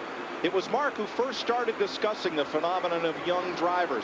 About a year and a half ago, these fellows who were getting into race cars at age 5, here's one of them passing him right now, Jimmy Johnson, and by the time they get to Winston Cup, they got 15 years of experience. And Mark says drivers his age didn't even get to drive good cars in Winston Cup until their 30s because there were so many good established drivers, older drivers ahead of them. Now these young drivers are getting into good stuff at age 20 or so. It's all different now. Yeah, I think what really opened Mark's eyes to the phenomenon is his son, Matt. You know, he's racing Matt in his little mini series that he runs down there in Florida, and developing Matt, bringing him along to be a Winston Cup driver as soon as he can. Well, I want you to look at this group of cars here from about 7th to about 12th, including that 20-car Home Depot car of Tony Stewart. He's getting better and better as this race goes on. He had fell back there in the beginning, but now he's up here running in the 8th position. Two of the Earnhardt Inc. cars splitting. Jeff Burton being Earnhardt Jr. and Michael Waltrip. Well, little brother's having a pretty good run today there, Larry. He's 10th, and the car looks really good. He's been in the top 10 all day. I tell you, another car having a good run. That yellow number 77, Dave. Yeah, he started in 21st, and I'm telling you, if you'd have been in their garage this morning, I talked to Ryan Pemberton, his crew chief. They had the 4 springs laying out off the 4 shocks, and Ryan was rubbing his head. He said, I don't know what to do to it. But this is the same car that they led Fontana with, and Robert Presley finished 2nd at Chicago last year. Good race car. Good race car. Steve Burns. Well, Michael Waltrip is having a good run. On the last pit stop, they took 1 pound out of all 4 tires and made a wedge adjustment. He's been fighting a push. His spotter also telling him maybe to try running a higher line. When Steve was letting a little bit of air out of all 4 tires, what that's doing, that's helping as this racetrack gets hotter, it's letting it get more grip. You're taking spring rate away from the whole race car. Gets it down in the racetrack better. That's what happens to this joint here, though. The longer you run, the more you start slipping and sliding, particularly right there across that tunnel turn. Our car in the middle of the race, we were still off. We picked up as the day went. If you go back and look at our lap times, we were really slow at the first of the race, and we got faster and faster and faster. The last run was the fastest that we had been all day long, and that just come from working with Stephen Lane, working the guys in the pits, Tony with the tires and the pressure, and just working back and forth. It got us back in the game, and the strategy at the end was to be in a position to get as many positions as we could. I tell you, another car that was tore apart this morning, we're looking out at Jeremy Mayfield's car right here. He's sitting back there in 18th position. 2 of his career wins is here at Pocono, and they had a lot of confidence about this race car because this is the same car that Casey Atwood drove last year and had 2 good runs here, plus he ran 3rd at Homestead. So with Jeremy's talent here, they felt good about coming to Pocono, but they were struggling yesterday in practice. You saw there Mayfield just didn't get the drive off turn 1, and they were 3 wide coming up on the tunnel turn, and he wisely backed out of it rather than go in there 3 abreast. Larry, you ever run a rear sway bar here? Absolutely. The only thing, you know, the rear stabilizer bar that helps increase the rear spring rate, and it will help the car turn off the corner. The only thing I didn't like about it, or the driver didn't like, is how bumpy it is in turn 1. That would seem to upset the car sometimes. Yeah, well, I just heard that they unhooked the rear sway bar on that 24 car. That should tighten him up if he's fighting a loose condition. Yes, it should, but I think that's also the reason. See how his car is not taking the bumps right. We see it in every corner. It's like the right rear is pogoing up and down, and that means the tire's not staying in contact, and that's because unhooking the rear sway bar took rear spring rate away from the race car. I didn't hear you say pogoing, did I? No, pogoing. Pogoing. Pogoing. Okay. That's a little bit like turkey walk. Riding with Elliott Sadler, Jeff Gordon just ahead of him, and Robbie Gordon just ahead of him.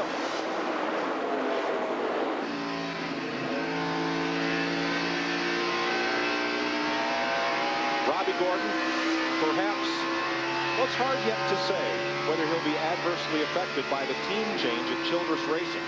His crew chief, his whole team almost, even the cars now are different. This is the first week of that change, almost a complete swap with Kevin Harvick.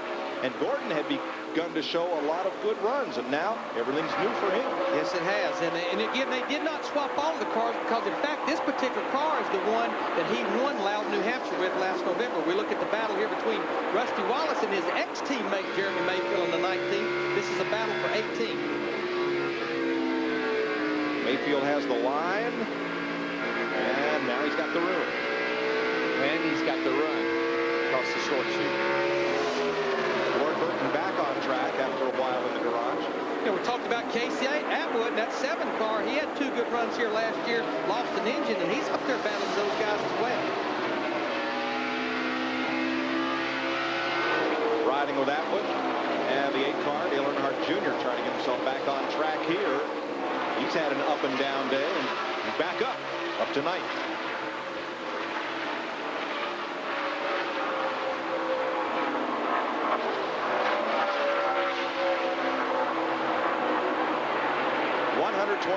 of 200 laps complete. There's Ward Burton, who has just come out of the garage and is getting back up to speed. Ricky Rudd leads his Robert Yates Ford Racing teammate Dale Jarrett by 0.4 of a second. Bill Elliott is third. NASCAR Winston Cup racing at Pocono Raceway is exciting 200-mile-per-hour action featuring the world's greatest drivers.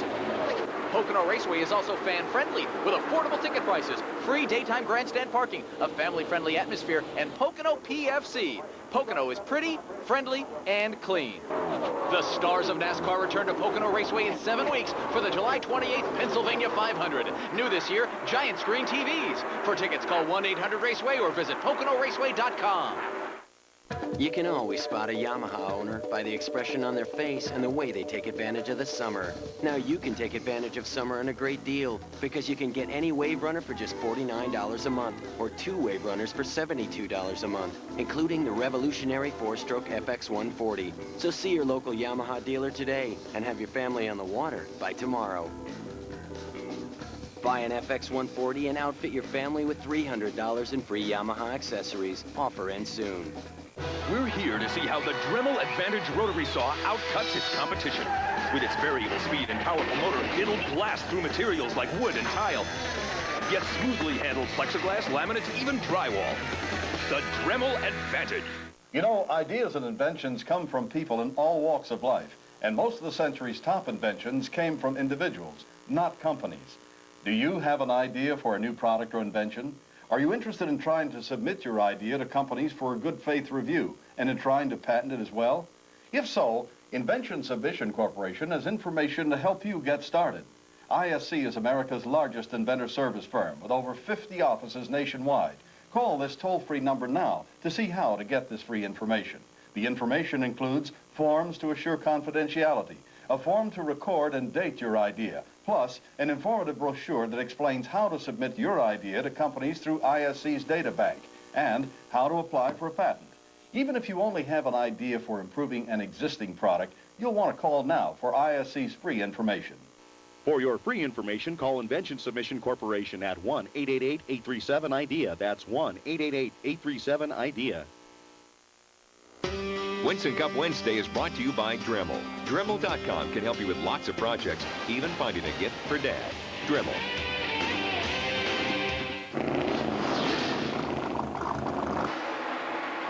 Jimmy, late in your runs, are you going back to third through the tunnel? Yeah, 10-4. I've been switching it up. Sometimes it works, sometimes it doesn't. The biggest thing is being in third going into 3 really keeps the car underneath because I've been loose down there and downshifting gets knocks me loose.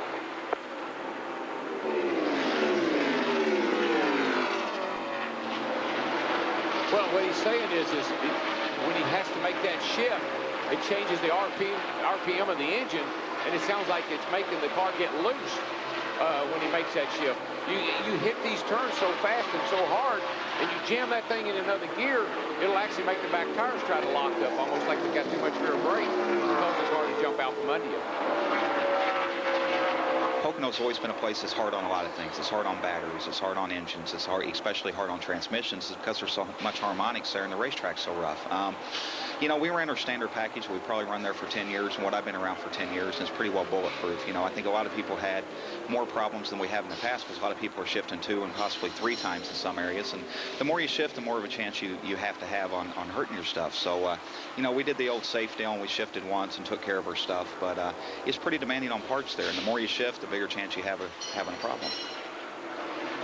really the track conditions staying pretty consistent so far. Yeah, it's actually, you know, it's not overcast, but it's certainly a lot of big white puffy clouds up there that kind of keep the sun from just beaming down on the racetrack. Ricky Craven looking for a run on Tony Stewart. This is for 7th place, about 8.5 seconds behind the leader. And Larry, I don't know if you found this to be true or not, but as you get on into the summer months and the tracks get hotter and the tracks get slicker, you've got to be able to change your setup to accommodate for that. When the tracks are green, just like this place was when you first come here, you can run that great big sway bar because you get a lot of grip, and that sway bar will make the car run nice and flat. But when this track gets hot and slick, you got to start backing off that sway bar and changing the spring combination a little bit. You know, guys, the car that had a good run last week at Dover finished 9th, Bobby Hamilton in the 55 car. He started back in 26, and he's up there in the top 15. I talked to Jimmy Elledge. He told me, Larry, this was the car we ran at Fontana, Texas. This car was terrible. We rebodied it. We didn't test it, but I had it in the wind tunnel a few nights ago. It was pretty good, and he's kind of backing it up here. But, you know, in 21 Pocono starts, he only has 2 top 10 finishes. This place not been that good to Bobby Hamilton. Yeah, but you know what I think happened to Bobby and him when Jimmy left, I think they got a little bit behind. I think Jimmy's gotten back in there now. He's getting cars, you know, rebodying cars, catching them back up, and it's showing in their performance. Of course, Jimmy Elledge was his crew chief last year. They won Talladega at the beginning of the year. Jimmy Elledge goes to the 88 car with Dale Jarrett. A few weeks ago, he leaves there, and now he's back what he calls back home. To Hamilton in 14. Meanwhile, Jimmy Johnson in 4th place, closing up on Bill Elliott for 3rd. There's Rudd, Jarrett, Elliott, Johnson, front 4. Behind that, Mark Martin, Sterling Marlin, Tony Stewart, and here's Ricky Craven feeling the heat from Jeff Burton for 8th place. It's like Burton's getting his act together too, Larry. You know, last week had a pretty decent run there at Dover, and today he's, you know, hanging in the top 10. That's a big improvement for that team over what they were doing. Yeah, and I think and I talked to Frank Stoddard this morning. He said, Larry, we've come so far. He said, everybody thinks we have a bunch more power. Everybody thinks we're handling better. But he said, our aero packages, and this is another brand new race car. And when you look at it, it looks like it should be a good race car.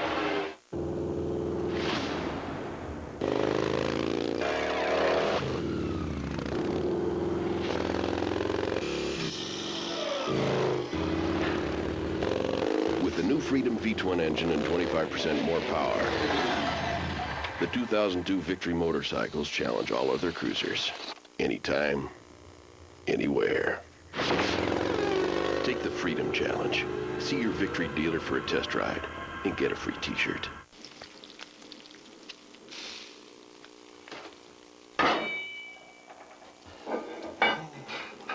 You need more NASCAR.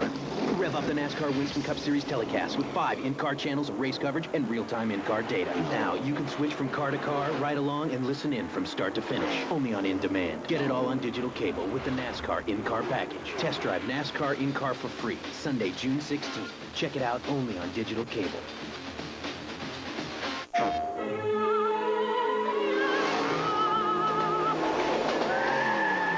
I think my partner's a rat. We gotta shut him up.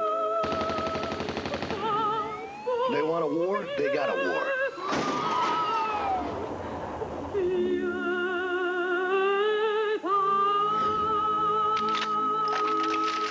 Grand Theft Auto 3. Out now for PlayStation 2 and PC. Rated M for mature.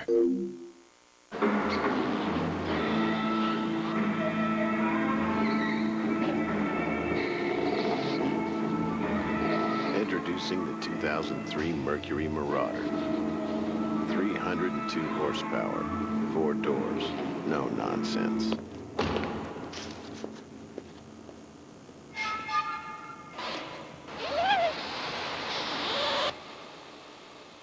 Mercury Marauder. Make room for it.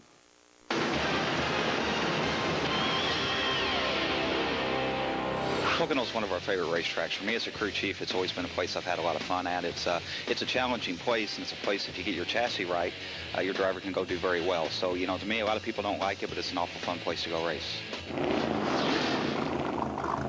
What I'm seeing, guys, is all the leaders were on pit road at lap 117. That's 83 laps to go. That means they would have to run 41 and 42 laps. And Jeff Hammond, the only car I've seen so far earlier in the race that could do that, now he's back in 16th position, is Elliott Sadler in the 21 car.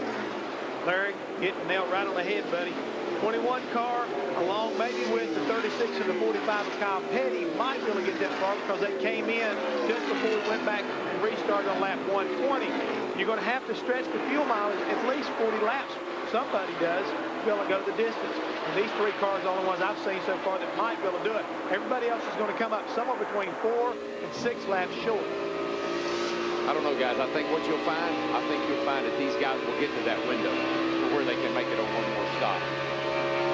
We felt like that we were going to beat a lot of people at that point in time. With 40 or 50 laps to go, yeah, we felt like we were in a good position. We had made the car better as the day went on. Like I said, Stephen Lane had made some great calls in the pits to get us where we needed to be. Our fuel mileage was good with the Mike Egge racing engines. Everything was working in our favor. So Rudd and Jarrett lead. Johnson second, Johnson third, Elliott fourth, and Mark Martin is 8 seconds off the lead in fifth. Matt? Well, Mike, Jack Roush, known as the gas fuel mileage miser. Ben Leslie, crew chief on the 6th. Can you guys make it on one more stop, Ben? How close are you going to be? Well, we don't really know. It's kind of going to be a gamble. We're trying to decide whether we want to take it or not. You know, the Viagra Ford has been running good all day. These guys have done a great job in the pits for us. Everything Mark's done a whale of a job driving for us. We're crunching the numbers pretty hard. It's close. It'll be just whether we want to roll the dice or not. Mark Martin had never won the Coca-Cola 600. He finally won it this year in this race car. He's never won here at Pocono. Second 3 times. Maybe today will be the day, but the calculator may have the answer. Mike Skinner off the base. Yeah, something happened over across the tunnel. Looks like the right side's torn up. You know, the thing about looking at Mark Martin there, the 6 car just a second ago, is see Mike Skinner trying to get to pit road, is the fact other than Elliott Sadler, he ran the furthest of anybody in the earlier green flag run. And just remember, Elliott Sadler, the 21, Mark Martin, the 6, both used Roush engines. Watch Mike Skinner here slide. Yeah, he got it up in the fence there. He just got in there a little hard over the tunnel. Lost the back end. Slapped it up against the fence. It's pretty hard lick. He makes it to pit road, though. A lot of damage on that right side. I'd say possibly like Kurt Busch, bent trailing arms, bent rear end housing. He's going to go straight to the garage area.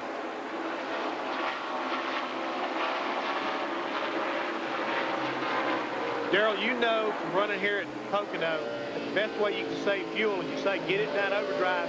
We've already noticed this where the Hollywood Hotel is located, that Mark Martin and several other cars are getting in that overdrive quicker off of turn 3 than earlier in the day. Instead of carrying down about the start-finish line, you're just getting up out of the corner and getting back in the overdrive really quick to try to conserve fuel. Yeah, that's what you do, Jeff. I mean, it doesn't hurt your lap times at all. You come off turn 3 down there, and as soon as you get up on the straightaway, instead of running all the way down the start line, you just pull her back into the overdrive. It takes 2 or 3, even 400 RPM out of that engine. Easy on that throttle. Push it down real easy, and that's how you save fuel here. Take it off. Make sure you get that empty tires. These guys can make it. I guarantee you, there's a lot of them that can make it on one more stop. You saw Elliott Sadler go by Robbie Gordon, and that was a battle for 15th. I think Robbie Gordon in the 31. He had some little problem. Must have got out of the groove a while ago. There you see he's going to lose another position, possibly to Jeremy Mayfield in the 19 car. I think that's what happened, Larry, is he got up into the loose stuff. They told him on the radio, make sure you don't have anything on your tires. So, Darrell, what have you got to do to make sure that car's okay, and how far are you willing to test it that next lap or 2? Well, that's the whole thing. You ease it down in the corner this time, and you back off just a teeny bit early to give yourself a little bit of time there in case there is something wrong that you can catch it before it gets into the fence. But, Mike, the fuel mileage thing is kind of funny. I'm a driver. I say go for it. The crew chief, he's crunching numbers. He says, I don't know if we can make it or not. You know why? The driver, if they run out of gas, it's not the driver's fault. But you know what? You don't want to run out of gas here, because if I run you out on that long straight, you're going to screaming, I'm out of gas. How am I going to get back? And that poor old crew chief's going to make you pit whether he has to or not. Because if you run out there, he's going to have to listen to a whole lot of screaming before you get back here. Call me a ambulance.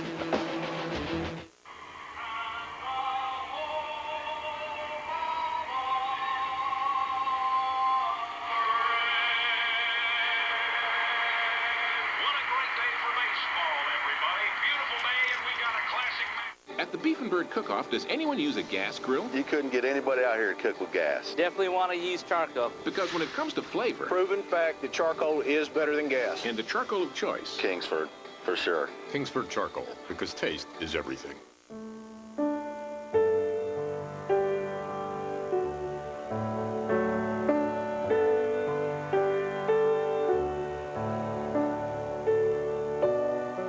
Kids don't come with instructions on keeping them drug-free. But if they did, this is what they'd say.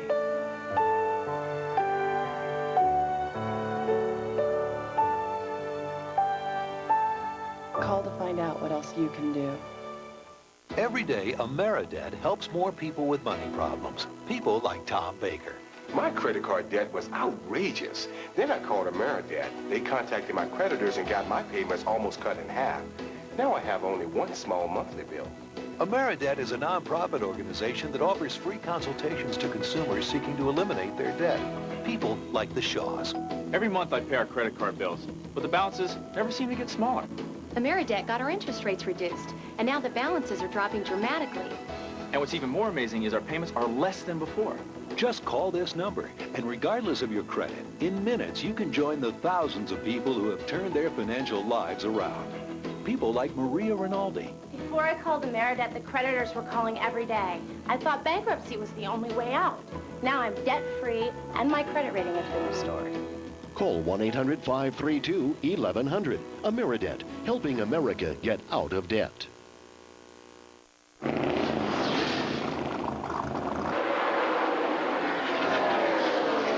We are three-quarter distance, 150 of 200 laps completed.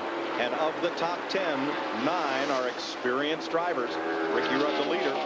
Dale Jarrett, second. But here's the third-place car, Jimmy Johnson, the rookie, coming onto pit road. And there's such a fine line between getting the car right. That's why you just make those little half turns, half pounds. Johnson is in his pit. There is no way Jimmy Johnson is going to make it on the fuel he's taking this time. No way anybody's going to go 49 laps on this. They're going to tear a piece of the windshield covering off to let him see a little bit better. Normal routine, 4 tire change for Johnson. No adjustments to the car other than air pressure. Another good stop, and he's gone. Now, I mean, if you know you can't make it, there's no sense in stretching it. Don't take a chance, because if you're getting a little worse fuel mileage, Jimmy Johnson's been running pretty fast this segment. He's probably using a little more fuel, so might as well come on in, get you 4 fresh tires and get advantage. I'm saying anybody that comes in from lap 157 on possibly can do it on that one stop. But right now, as Jimmy Johnson, as the leader, comes into view, dictated the race pace, because now that he's out there on fresh tires, Darrell, is everybody else going to want him right away? I think tires are not the issue right now. Everybody's thinking fuel. Everybody's trying to get to that window to where they can make it on one more stop. That's the big issue right now. But Darrell, if you know you can't make it, here comes a 24 car, and he's going to spin it up. He's going to hit. Oh, he gets a stop right before the pit road. And that's just residual unburnt fuel out the exhaust. That's not a problem.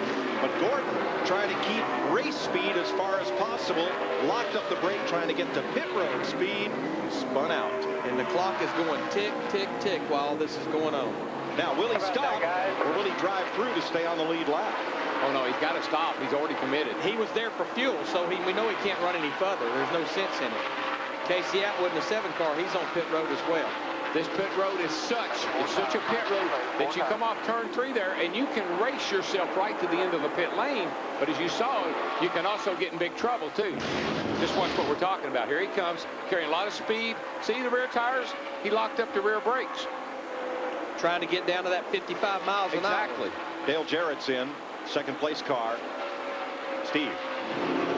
Mike, they had a great pit stop last time. Let's see if they can duplicate that feat. No chassis adjustments to the 88 of Dale Jarrett. Jackman John Bryan slams the jack underneath the 88 on the left side. Left side tires going on the 88 of Dale Jarrett. Well, the 24 car needed a caution, they said, for a track position. Now they need a caution just to get caught back up. Rusty Wallace is in. Remember, he took on 2 tires on the last caution flag stop. He'll get 4 here, so will Robbie Gordon. Here comes the 28, and he is hauling it. He's locked up trying to get to the end of pit road. Comes the 9. Dick Bergeron.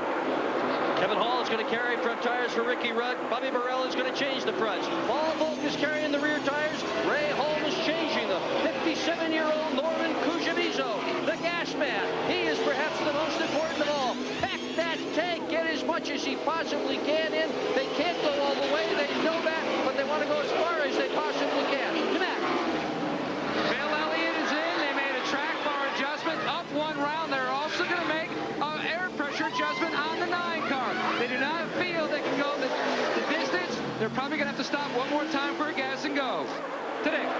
Craven is also in. Sterling Marlin just passes Craven. He pitted just after the 28 of Rudd. All these cars, 4-tire change and 2 cans of fuel. We couldn't make it no matter how far we stretched it. So my position was we were running 17th, I think. We pitted for 4 tires under green, short pitted.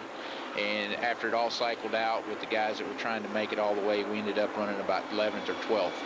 And so basically had to throw that part of the deal out for our situation. And basically sitting there hoping for a caution.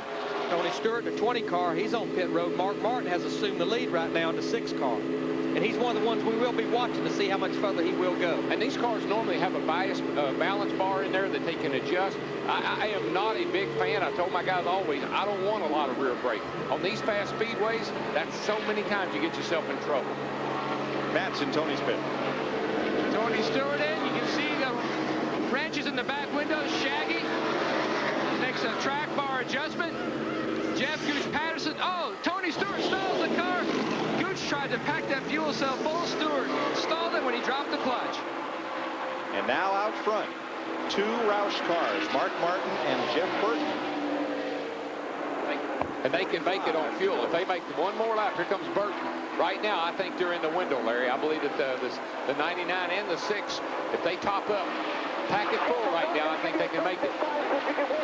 Well, Jeff Burton, he's on pit road here at 156. That's 44 laps to go. Now, it's only been 39 laps since he pitted, so it's going to be interesting. Steve Burns. Jeff Burton comes to the attention of his crew. Mark Armstrong will change the front tires on the 99. No wedge adjustment to the 99 of Jeff Burton. Come around to the left side. Burton's been fighting it, push all day long in the 99. Left side tires on, Burton is away. Kyle Petty, Hermie Sadler, Steve Grissom are in. Steve Park stopping as well under green. 6 car still going. That's lap 157 right there.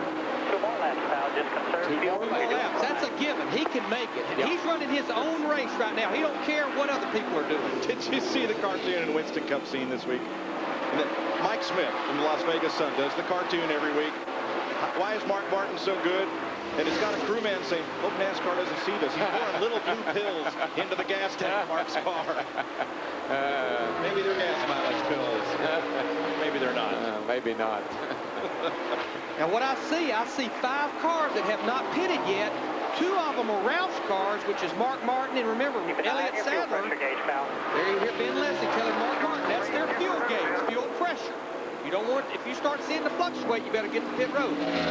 Fuel mileage wasn't very good, and we knew we were going to stop again, and there was probably 3 or 4 cars that could have made it on fuel, and you know, as it turned out, if it would have went green, we'd probably been an 8th or 9th place car, but you know, luckily we got a caution there at the end to get some fuel. Dale Earnhardt Jr., is he out of gas? He stretched it a little too far, I believe. Dave Blaney in the 77 car, he's another one stretching, and he was getting the pit road. Man, you see him smoking all 4 tires. Like he was doing there. He blew the right front out. He locked it up, blew the right front out. It wasn't a burnout, it was a burn-in. Yeah. Oh. That's all right. Doesn't need that tire anymore anyway. That went off. But I'd say there's a good chance that Dave Blaney, who normally gets good fuel mileage, he can make it from here. And here comes Mark. He's coming into the 3rd turn now, and he should be on pit road this time, which puts him well within the window of making it. Here he comes. Bobby Labonte's in, Stacy Compton's in, and Mark is hauling the mail to that timing line. Right there. Here he comes, guys. Park stopping as well under green. 6 cars still going. That's lap 157 right there. 2 more laps, pal. Just conserve Two fuel. more laps. That's a given. He can make it. Yeah. He's running his own race right now. He don't care what other people are doing. Did you see the cartoon in Winston Cup scene this week? And Mike Smith from the Las Vegas Sun does the cartoon every week. Why is Mark Martin so good? And it's got a crewman saying, hope NASCAR doesn't see this. He's pouring little blue pills into the gas tank of Mark's car. Maybe they're gas mileage pills. Maybe they're not. Maybe not. Now what I see 5 cars that have not pitted yet. 2 of them are Ralph's cars, which is Mark Martin, and remember, Elliott Sadler. There you hear Ben Leslie telling Mark Martin, that's their fuel gauge, fuel pressure. You don't want, if you start seeing it fluctuate, you better get to pit road. Fuel mileage wasn't very good, and we knew we were going to stop again, and there was probably 3 or 4 cars that could have made it on fuel, and you know, as it turned out, if it would have went green, we'd probably been an 8th or 9th place car, but you know, luckily we got a caution there at the end to get some fuel.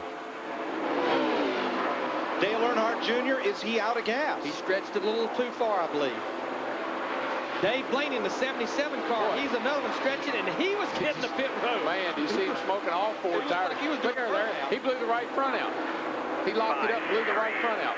It wasn't a burnout, it was a burn-in. Yeah. Oh. That's all right. Doesn't need that tire anymore anyway. That one off.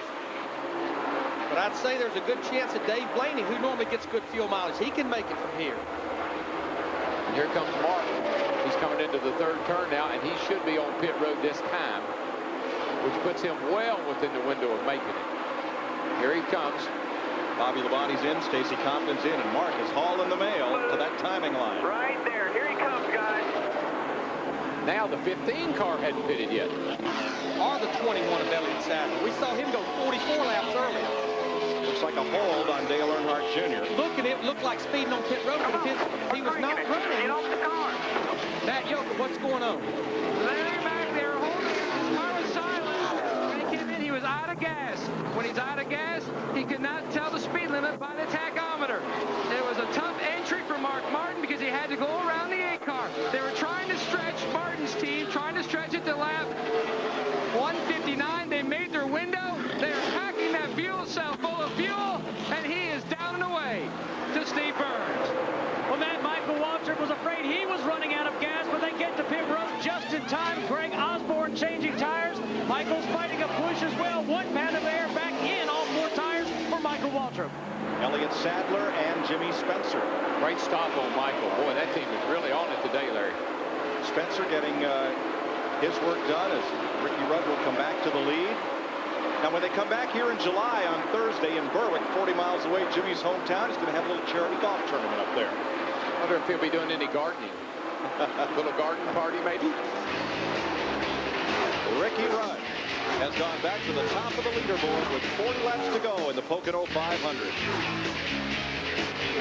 You go to the races, you watch them on TV. Still got the itch for more? Try fantasy racing at NASCAR.com. Just log on to America Online, enter keyword NASCAR, or visit NASCAR.com. That's where fans like you can scratch that itch. You build your team, you go racing, you take no prisoners. Fantasy racing at NASCAR.com. Where else you gonna get this stuff? The all-new NASCAR.com. America Online, keyword NASCAR. The new 2003 Mercury Marauder is here. 302 horsepower, 4.6-liter 32-valve V8 engine, dual overhead cam, 4-speed automatic transmission, aggressive stance. Available in any color, as long as it's black. The hottest muscle car to prowl the streets is finally back in action. The new 2003 Mercury Marauder. Tune in for a test drive, only on Speed Channel.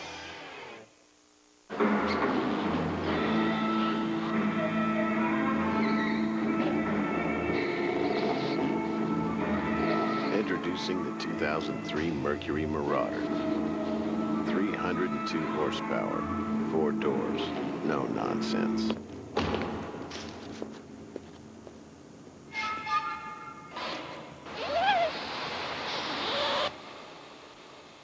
Mercury Marauder. Make room for it.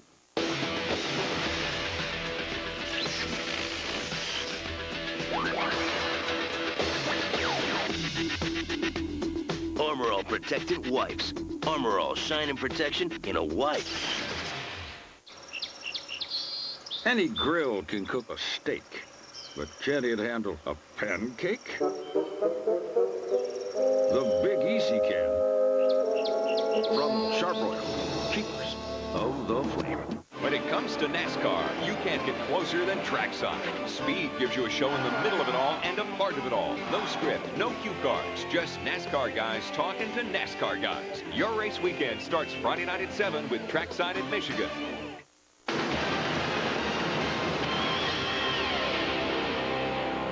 Probably the most critical point is getting through 3 good so you can make all the speed you can down the straightaway, and then, of course, being able to get through 1 and 2 at the higher speed is that part of the racetrack. From getting into 3 and into 1 is the most critical, I think. With under 100 miles to race, we are on record pace here at Pocono. Alan Kulwicki in 92 set the record, 144 miles an hour, and that may hold up as caution flies for the 4th time today. Debris on the racetrack in turn 3. Dale Earnhardt Jr. in position to get a lap back from race leader Ricky Rudd as they come around to caution. It's a big break for Jeff Gordon, too, guys, because he was just a few seconds from going a lap down. Well, it's a big break for all those cars that can't make it on fuel. They can come to pit road and fill it with fuel now. You know, Larry, I know you get angry with me for saying this, but I just didn't think we were going to have to worry about that fuel window. Did you throw something out on that racetrack? I have. And somebody may have. I've got to back him up, folks. During commercial, Darrell says, well, you know, there could be just one more caution, and I think there's going to be one. And here we are. But now what I would say, since we pretty much know Mark Martin, Dave Blaney, Elliott Sadler, Michael Waltrip can make it, I would predict those guys with only about 8 or 9 laps on their tires very well may stay out, try to keep that track position here with about 30 laps to go possibly. That's not a bad call. You could talk me into that. Talk you into not getting tires? A first. I'd be asking now, how many laps you say have I run? At that point, we needed fuel. We weren't going to make it on fuel. We were going to have to stop with about 10 laps to go, and you know, there was no gambling with tires. I saw what 2 tires did early in the race, and I knew that 4 tires would be the call. You know, it might cost us a little track position, but you know, in 10, 15 laps, that track position will be made up by the 4 fresh tires. 32 laps to go. Caution is out for debris, so they'll be able to clean that up quickly. The pits should be open. We'll see if the flag changes this time by. And here the drivers will follow into the pits. Ricky Rudd, Dale Jarrett, and Mark Martin, who is the 5th place car. The pits are open. And we'll pay close attention now with a little pointer on the 6th car to see if that pointer stays on the racetrack possibly. First 3 are in. Elliott's in, Martin's in, Marlin. They're going to buy some insurance here, Larry. That's just a little insurance policy. Get 2, top up, don't have to worry. Dick Berggren.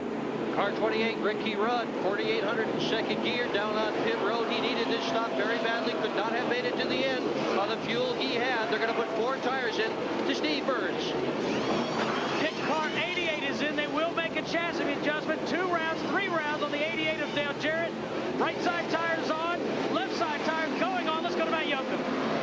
Dale Jarrett, the 6th car of Mark Martin will take on 4 tires as 99. The 88 and the 28 are all going to beat the 6th car out.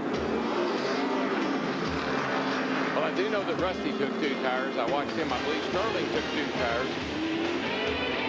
And Jeff Burton beats them all off the road.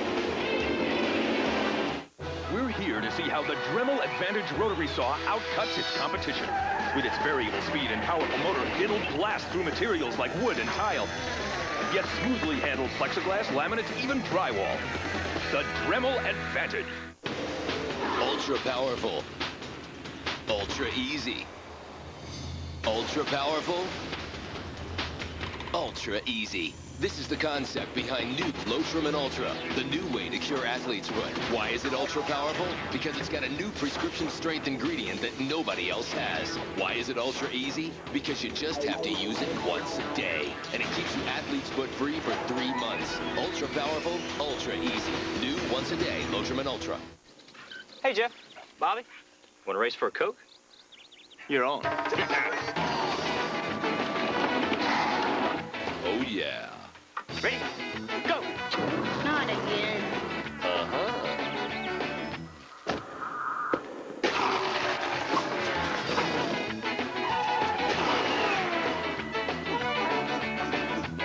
Here you go, Dad. Thank you. Want to race? Oh, yeah. Any grill can cook a steak, but can it handle a pancake? The Big Easy can. From Charbroil, keepers of the flame.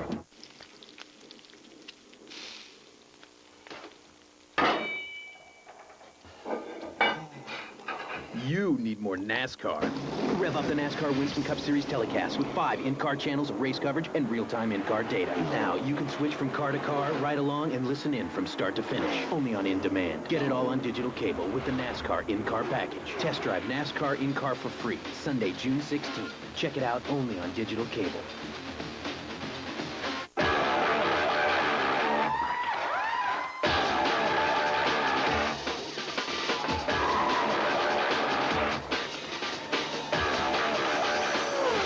Lives on speed. No one gets you closer. Let's talk about what went on pit road now. Let's look at our pit stop efficiency graphic. If you look at Bill Elliott, real loser right there. 4th to 12th, long pit stop, long road time. Darrell, you and I were talking. It almost makes you believe they've made a major adjustment on that race car. Ricky Rudd, he went from 1st to 4th, but what's a little bit deceiving, decent pit stop, different road time. The reason he went from 1st to 4th, we have Jeff Burton in the 99 that did gas only. We have Sterling Marlin, Tony Stewart, Rusty Wallace, those guys that did 2 tires only. And you know what I like about Sterling Marlin? We saw him take 2 tires earlier today. His car was pretty good. It was pretty darn good. Pretty good. When we took 2 early in the race, we watched the lap times very close, and 2 tires worked good on our car. You know, I don't know if 2 tires didn't work good on other cars, but you know, as it turned out, 2 worked good on our car, which normally doesn't happen. So, you know, we knew that we were going to take 2 the whole time. We were just you know, very quiet about it, so you know, we could just put them on and go. Now, Jeff Burton is our race leader. He was 7th before the caution came out, 20 seconds back of the lead. Now, he will take the restart green out front. This is when I want to see nothing in front of me, because I'm telling you what, when you got good track position here, you're sitting in the driver's seat, buddy. Look at our Fox track, 65 miles an hour, and he took the green flag, start finish line, about like a while ago. We watched it about 130, 135 miles an hour down this long front straightaway. Because look what happened. Look at all those lap cars you got between Sterling and Tony Stewart and Ricky Rudd there. Those lap cars get in between them, and those front guys drive off. It's going to make it really tough on Rudd, Rusty Wallace, Michael Waltrip, Dale Jarrett, Mark Martin to try to get back to the front. There's Jarrett slicing to the inside in the middle of the long pond straight. Yeah, you got to go now. You can't hold back. Here's Rusty. Same move. Rusty with just 2 tires, 2 right side tires. Track position again we felt was the big key, and we elected to take the 2, and we really didn't feel like no tires was an option, so we took 2 to get the track position, enough gas to make it to the end, and see where the cards fell.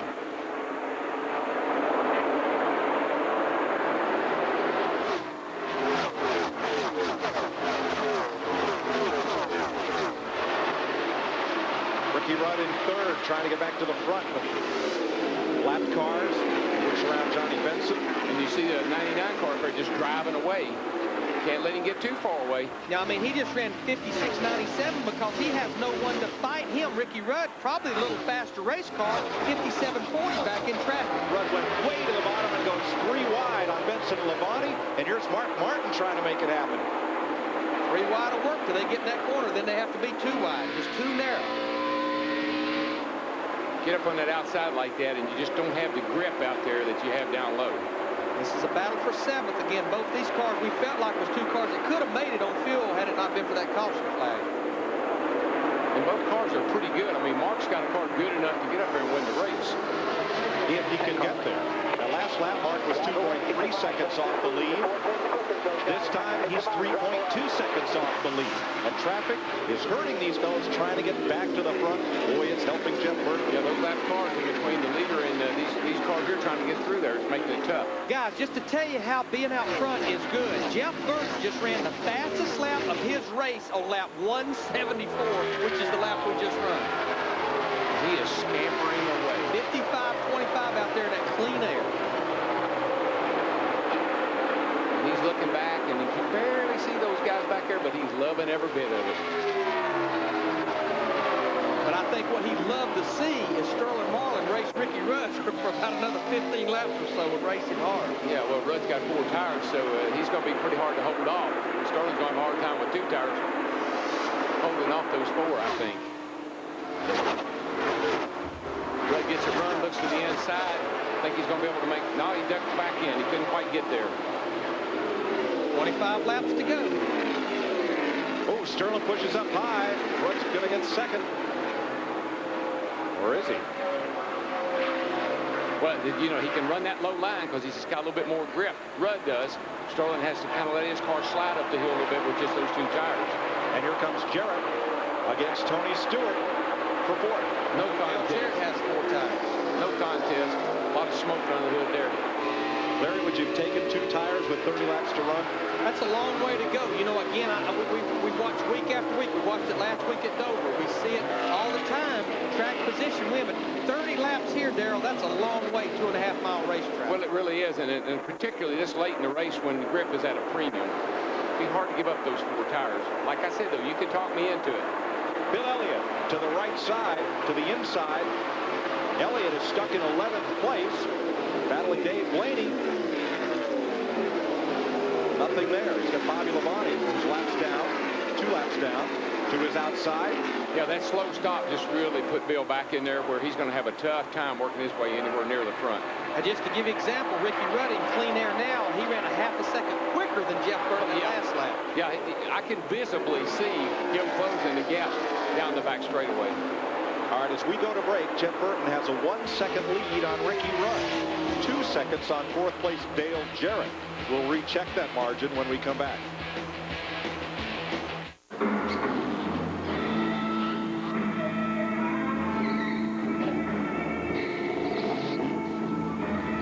Introducing the 2003 Mercury Marauder. 302 horsepower, 4 doors, no nonsense.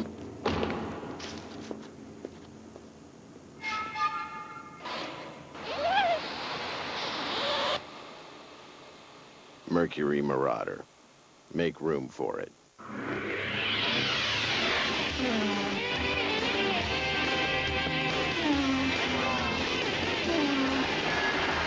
I'm Dale Jarrett, and you're watching Speed Channel. Who got their real hair back at Bosley Medical? Mike? Carl? Or maybe Drew? Well, they all did. These are real people who are looking for real results. I wanted something natural, real hair, and that's what I've got. It's simple. They take hair from where you have it, and they put it where you need it.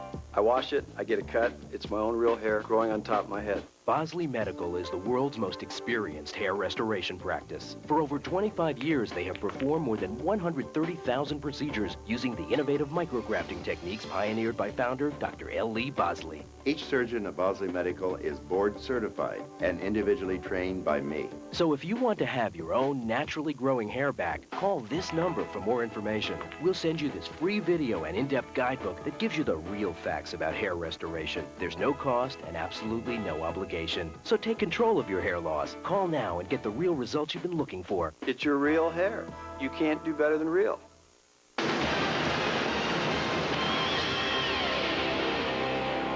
The challenge of that place is 3 totally different turns, which makes it almost like being at 3 different racetracks. And you know, you really got to get your car where it's really good across the tunnel turn, because that's the fastest corner, you know, at the racetrack. So, you got to be good in all three corners. And, you know, probably if one corner you had to give a little bit up, it'd be turn one.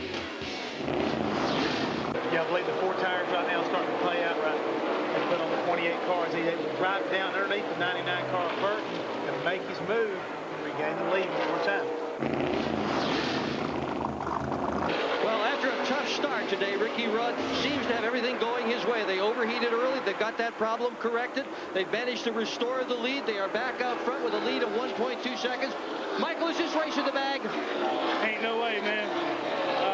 That second place car, it's a good car. We really work together as a team on this whole deal. This one we got to beat, it's him. And the way our luck's been this year, nothing's in the bag. They hand me another trophy up there. Stick around. This one's not over. 2 cars are gaining on Ricky Rudd. Dale Jarrett and Mark Martin. When we went to break, it was a 1-second lead, but it was Jeff Burton over Ricky Rudd. When we came back, Ricky Rudd over Dale Jarrett, Jeff Burton, Sterling Marlin, and this man, Mark Martin, the Charlotte winner. Yeah, and I will say the last 2 laps, Dale Jarrett has been about a 1/10 a lap quicker than his teammate Ricky Rudd. But guys, this is 2 weeks in a row that finally, it took 13 races, the 2 Robert Yates racing cars are up there running 1-2. Did it at Dover last year, last week for several laps, and here they are again today in the closing lap. And don't forget, you get a little draft here, so Jarrett is getting some effect off of Ricky's car, and he's going to be able to chase him down, I believe. Yeah, just look at the interval, how much the interval's shrinking. There in the right-hand corner. Jarrett's got a good race car, and then he's getting a little help down these straightaways with the draft, and he's going to get there. The question is, how do they decide? Let's go to Dale Jarrett's pit. Steve. Hey, with Todd Parrott, Todd, you guys have had a great race car all day. You put on 4 tires. Can you catch your teammate? He's been awfully good all day. You know, they had a great car as soon as they unloaded off the truck. They were really fast, and you know, had to change a motor, start the tail end of the field, and Ricky just drove that thing through the field. They've had a great car. We've got a great car. Track position's real important right now, and you know, they'll just do all they can do, and may the best man win. Good luck. Thanks. Bill Elliott's car being pushed to the garage. Engine problems. Terminal. So that's 2 of the Ray Evernham cars that has fell out of the race with the engine problem. I got to give a call to my little brother, guys. He's up there in 8th place, and he's had a whale of a good day, too, here at Pocono. Jeff Gordon 9th, Rusty Wallace rounds the top 10. We started the day talking about silly season. Ricky Rudd's contract expires as we have a look at Michael Waltrip, whose contract is also up the end of this year. Mark Martin making the move on Sterling Marlin, so we'll get back to that in a second. This is for 4th place. And again, remember, Mark has 4 tires. Sterling has 2 tires. It's really starting to take over here after about 15 laps on this run. But what you saw there was Sterling backing out the throttle just a teeny bit and letting Mark get by because he didn't want to race him off in the corner. Cost both of them a bunch of time.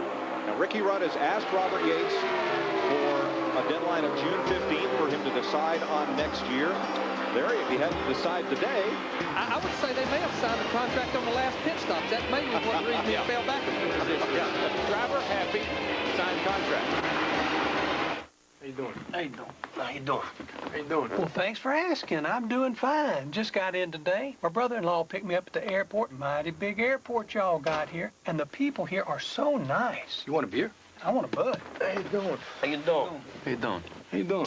How you doing? I'm doing fine. I just got here today. My brother-in-law picked me up at the airport, and the people sure are nice. Nice people. How you doing? How you doing? How you doing? I'm doing fine. I just got here. My brother-in-law came and picked me up from the airport. It's a mighty big... Sure, you like NASCAR, but have you got it bad? In slow traffic, do you make sure to keep your tires warm?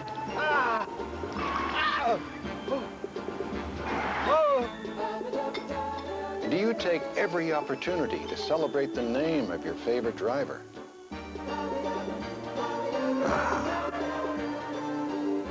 Come on. How bad have you got it?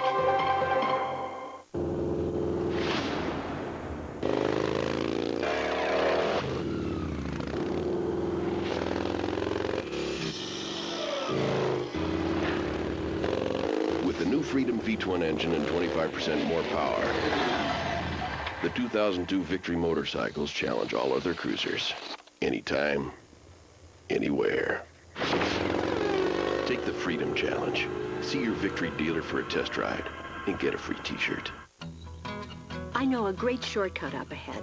All I have to do is turn left, and I'm home 15 minutes faster, all downhill. Yeah, I know a great shortcut, but I'm not going to take it. New Dr. Scholl's Advantage Powerwalk insoles are the only insoles with a soft gel system and flexible matrix arch, specifically designed for the way a walker strides. Like I said, no shortcuts. New Dr. Scholl's Advantage Powerwalk insoles. Look, feel, do better. Hi. How you doing? What? You hungry, boy? Need a new way to wax? Introducing Eagle One Wax As You Dry. Just wash, spray it on a wet car, and dry to an amazing shine. Wax As You Dry from Eagle One. 12 laps to go in Pennsylvania, and we're going to have two good battles. This is the first of them for the lead. Dale Jarrett is picking up a 10th or 2/10 of a second every lap on leader Ricky Rudd. And back at 7th place, Jeff Gordon is doing the same on Tony Stewart for 7th. And 12 laps here is about 12 minutes. So Rudd's got to sit there for about 12 minutes and wonder if that 88's going to catch him. And I got bad news for him. He's going to catch him. I don't know if he's going to get by him or not. And the 24 car's been on a tear, too. Moments ago, Jeff Burton pulling up to get a little draft off Bobby Hamilton, who goes left as Burton was going left. Log jam. And boy, what you have here, you have the 99 with no tires, the 40 with 2 tires, the 48 with 4 tires, and the reason Bobby Hamilton was so slow there, he went down a cylinder, started running on 7 cylinders a few laps ago into 55. Jeff Gordon has passed Tony Stewart. That's for 7th place. Gordon is, pulling away. Gordon restarted in like 15, 16 spot.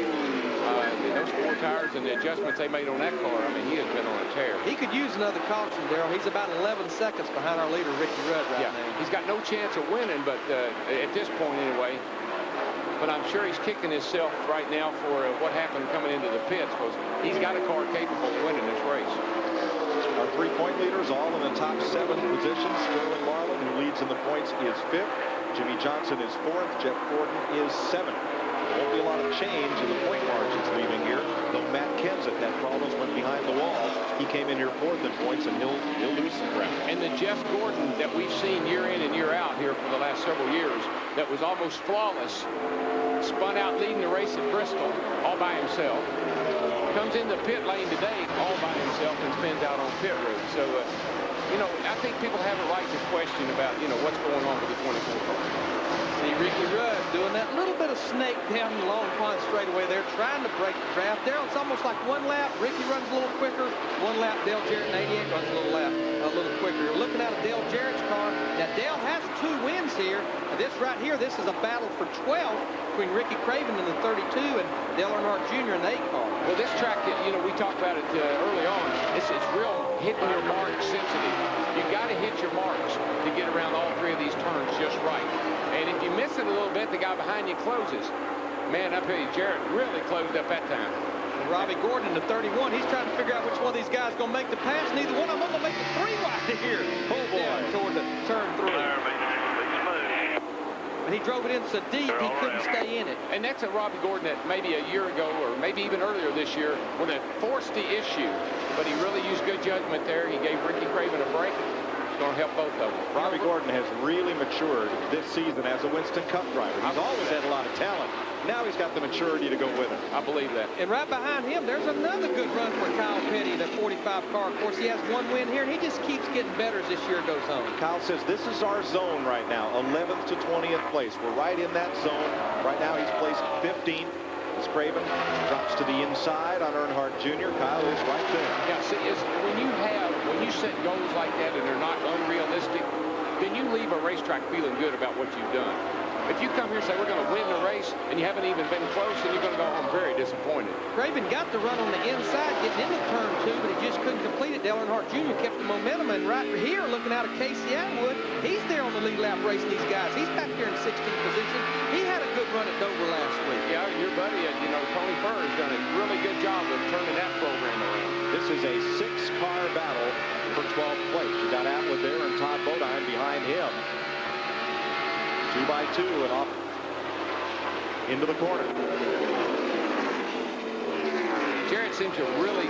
Whoa, Craven got up in front of Robbie Gordon. Got pretty sideways there. And he lost all those positions. Now, the car that's coming by him now, Jeff Green in the 30, remember, he has a brake problem. He's a lot of laps. He looks like he might have a problem. I don't know if there's anything wrong with the car. He might have a problem. Yeah, restart it hard after that. It.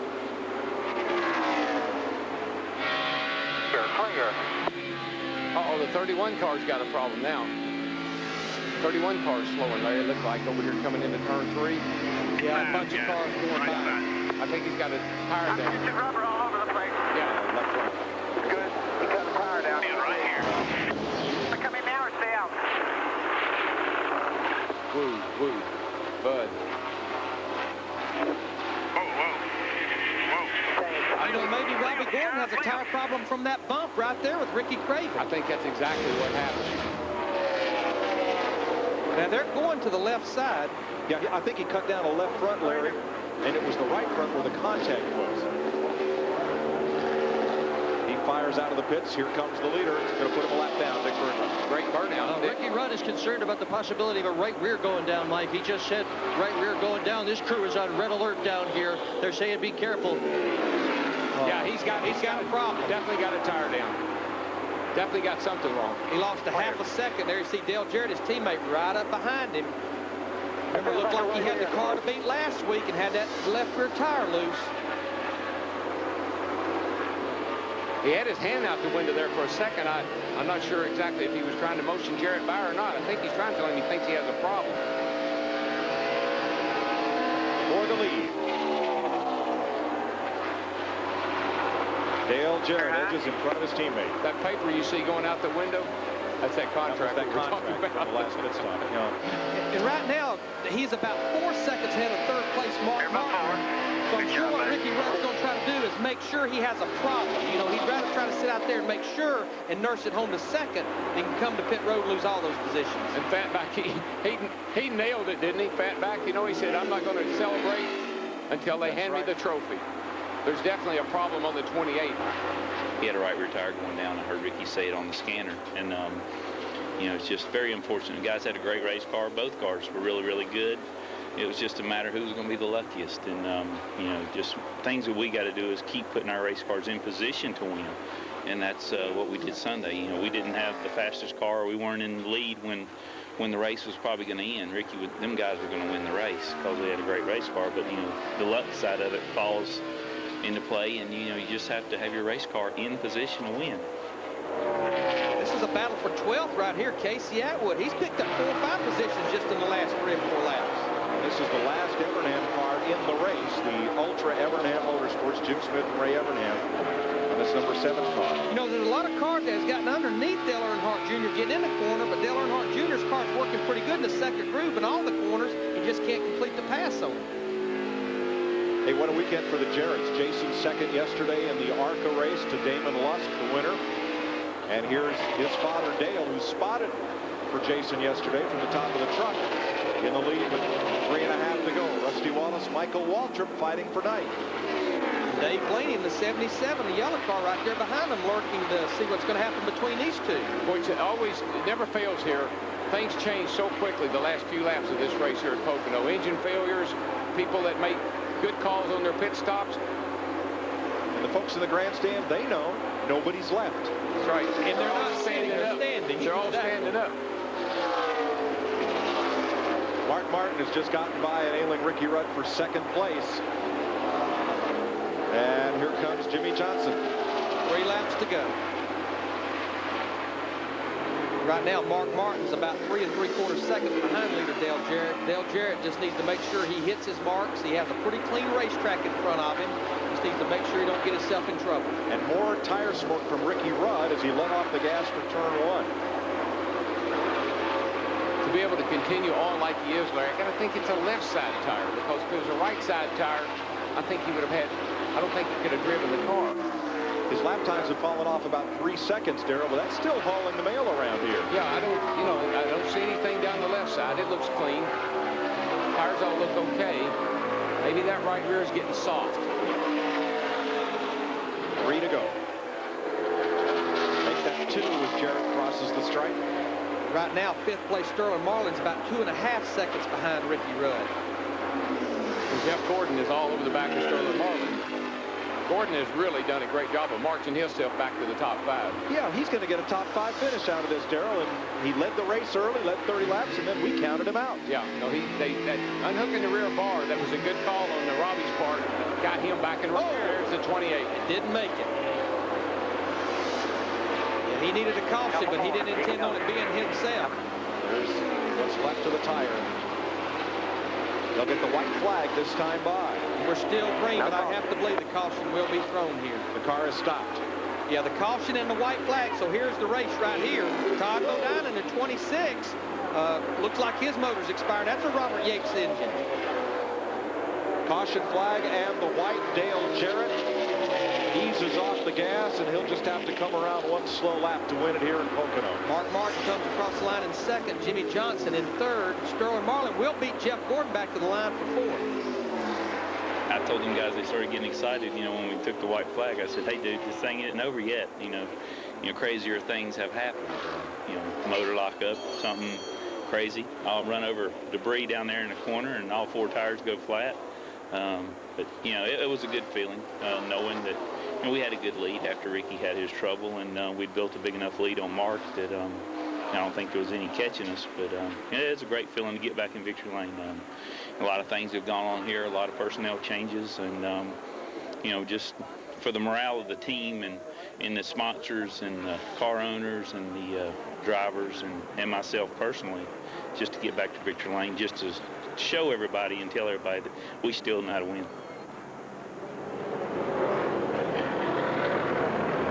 One thing about it, the short chute over through turn 2, we won't have no problem with mosquitoes. There goes Rudd. He got his car fired back up, and he's going around with the car going up. Yeah, Rudd is actually going to complete all 200 laps. So there he goes. That right rear tire was the problem. Right rear tire was just getting soft, and it finally let go. He's going to be in 18th place, assuming Todd Bodine makes it all the way around. So Ricky, he's not just out there for show. He could pick up a spot if Bodine's problems are, well, we know they're terminal, but if they prevent him from coming around under the caution.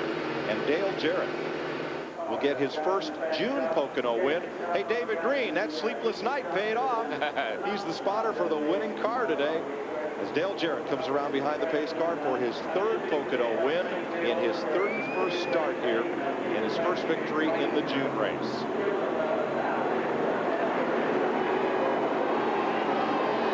Dale Jarrett wins the Pocono 500. Mark Martin finishes 2nd.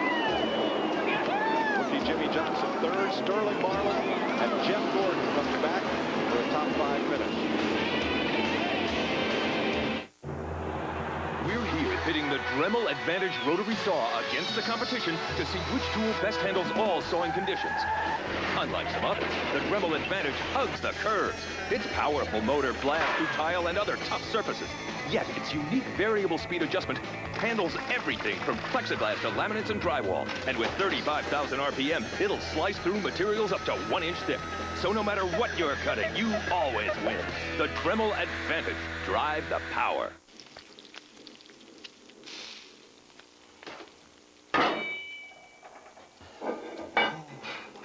You need more NASCAR. Rev up the NASCAR Winston Cup Series telecast with 5 in-car channels of race coverage and real-time in-car data. Now you can switch from car to car, ride along, and listen in from start to finish. Only on In Demand. Get it all on digital cable with the NASCAR in-car package. Test drive NASCAR in-car for free. Sunday, June 16th. Check it out only on digital cable.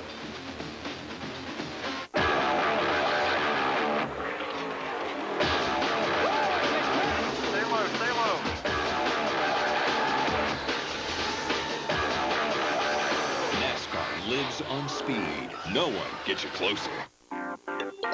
Waiting for a miracle? Wait no more.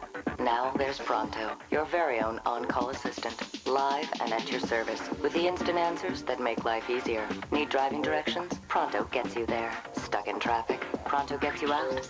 Driving into a tunnel? Pronto calls you back. Pronto's your walking, talking, email-sending, full-service, toll-free super number, and it's yours for the asking. Need a market report? Pronto's up to the minute. Got a hot date? Pronto buys movie tickets. Vegetarian clients? Pronto reviews restaurants, makes reservations too. There's no buttons to push, no endless menus. It works from any phone, and it's a cinch to sign up. It's no contract. It's unlimited. It's more than just answers. Pronto, how may I help you? It's a solution. Pronto, your on-call assistant. Change everything you know. Try Pronto today risk-free for 30 days. Call 1-800-219-1077 to sign up now.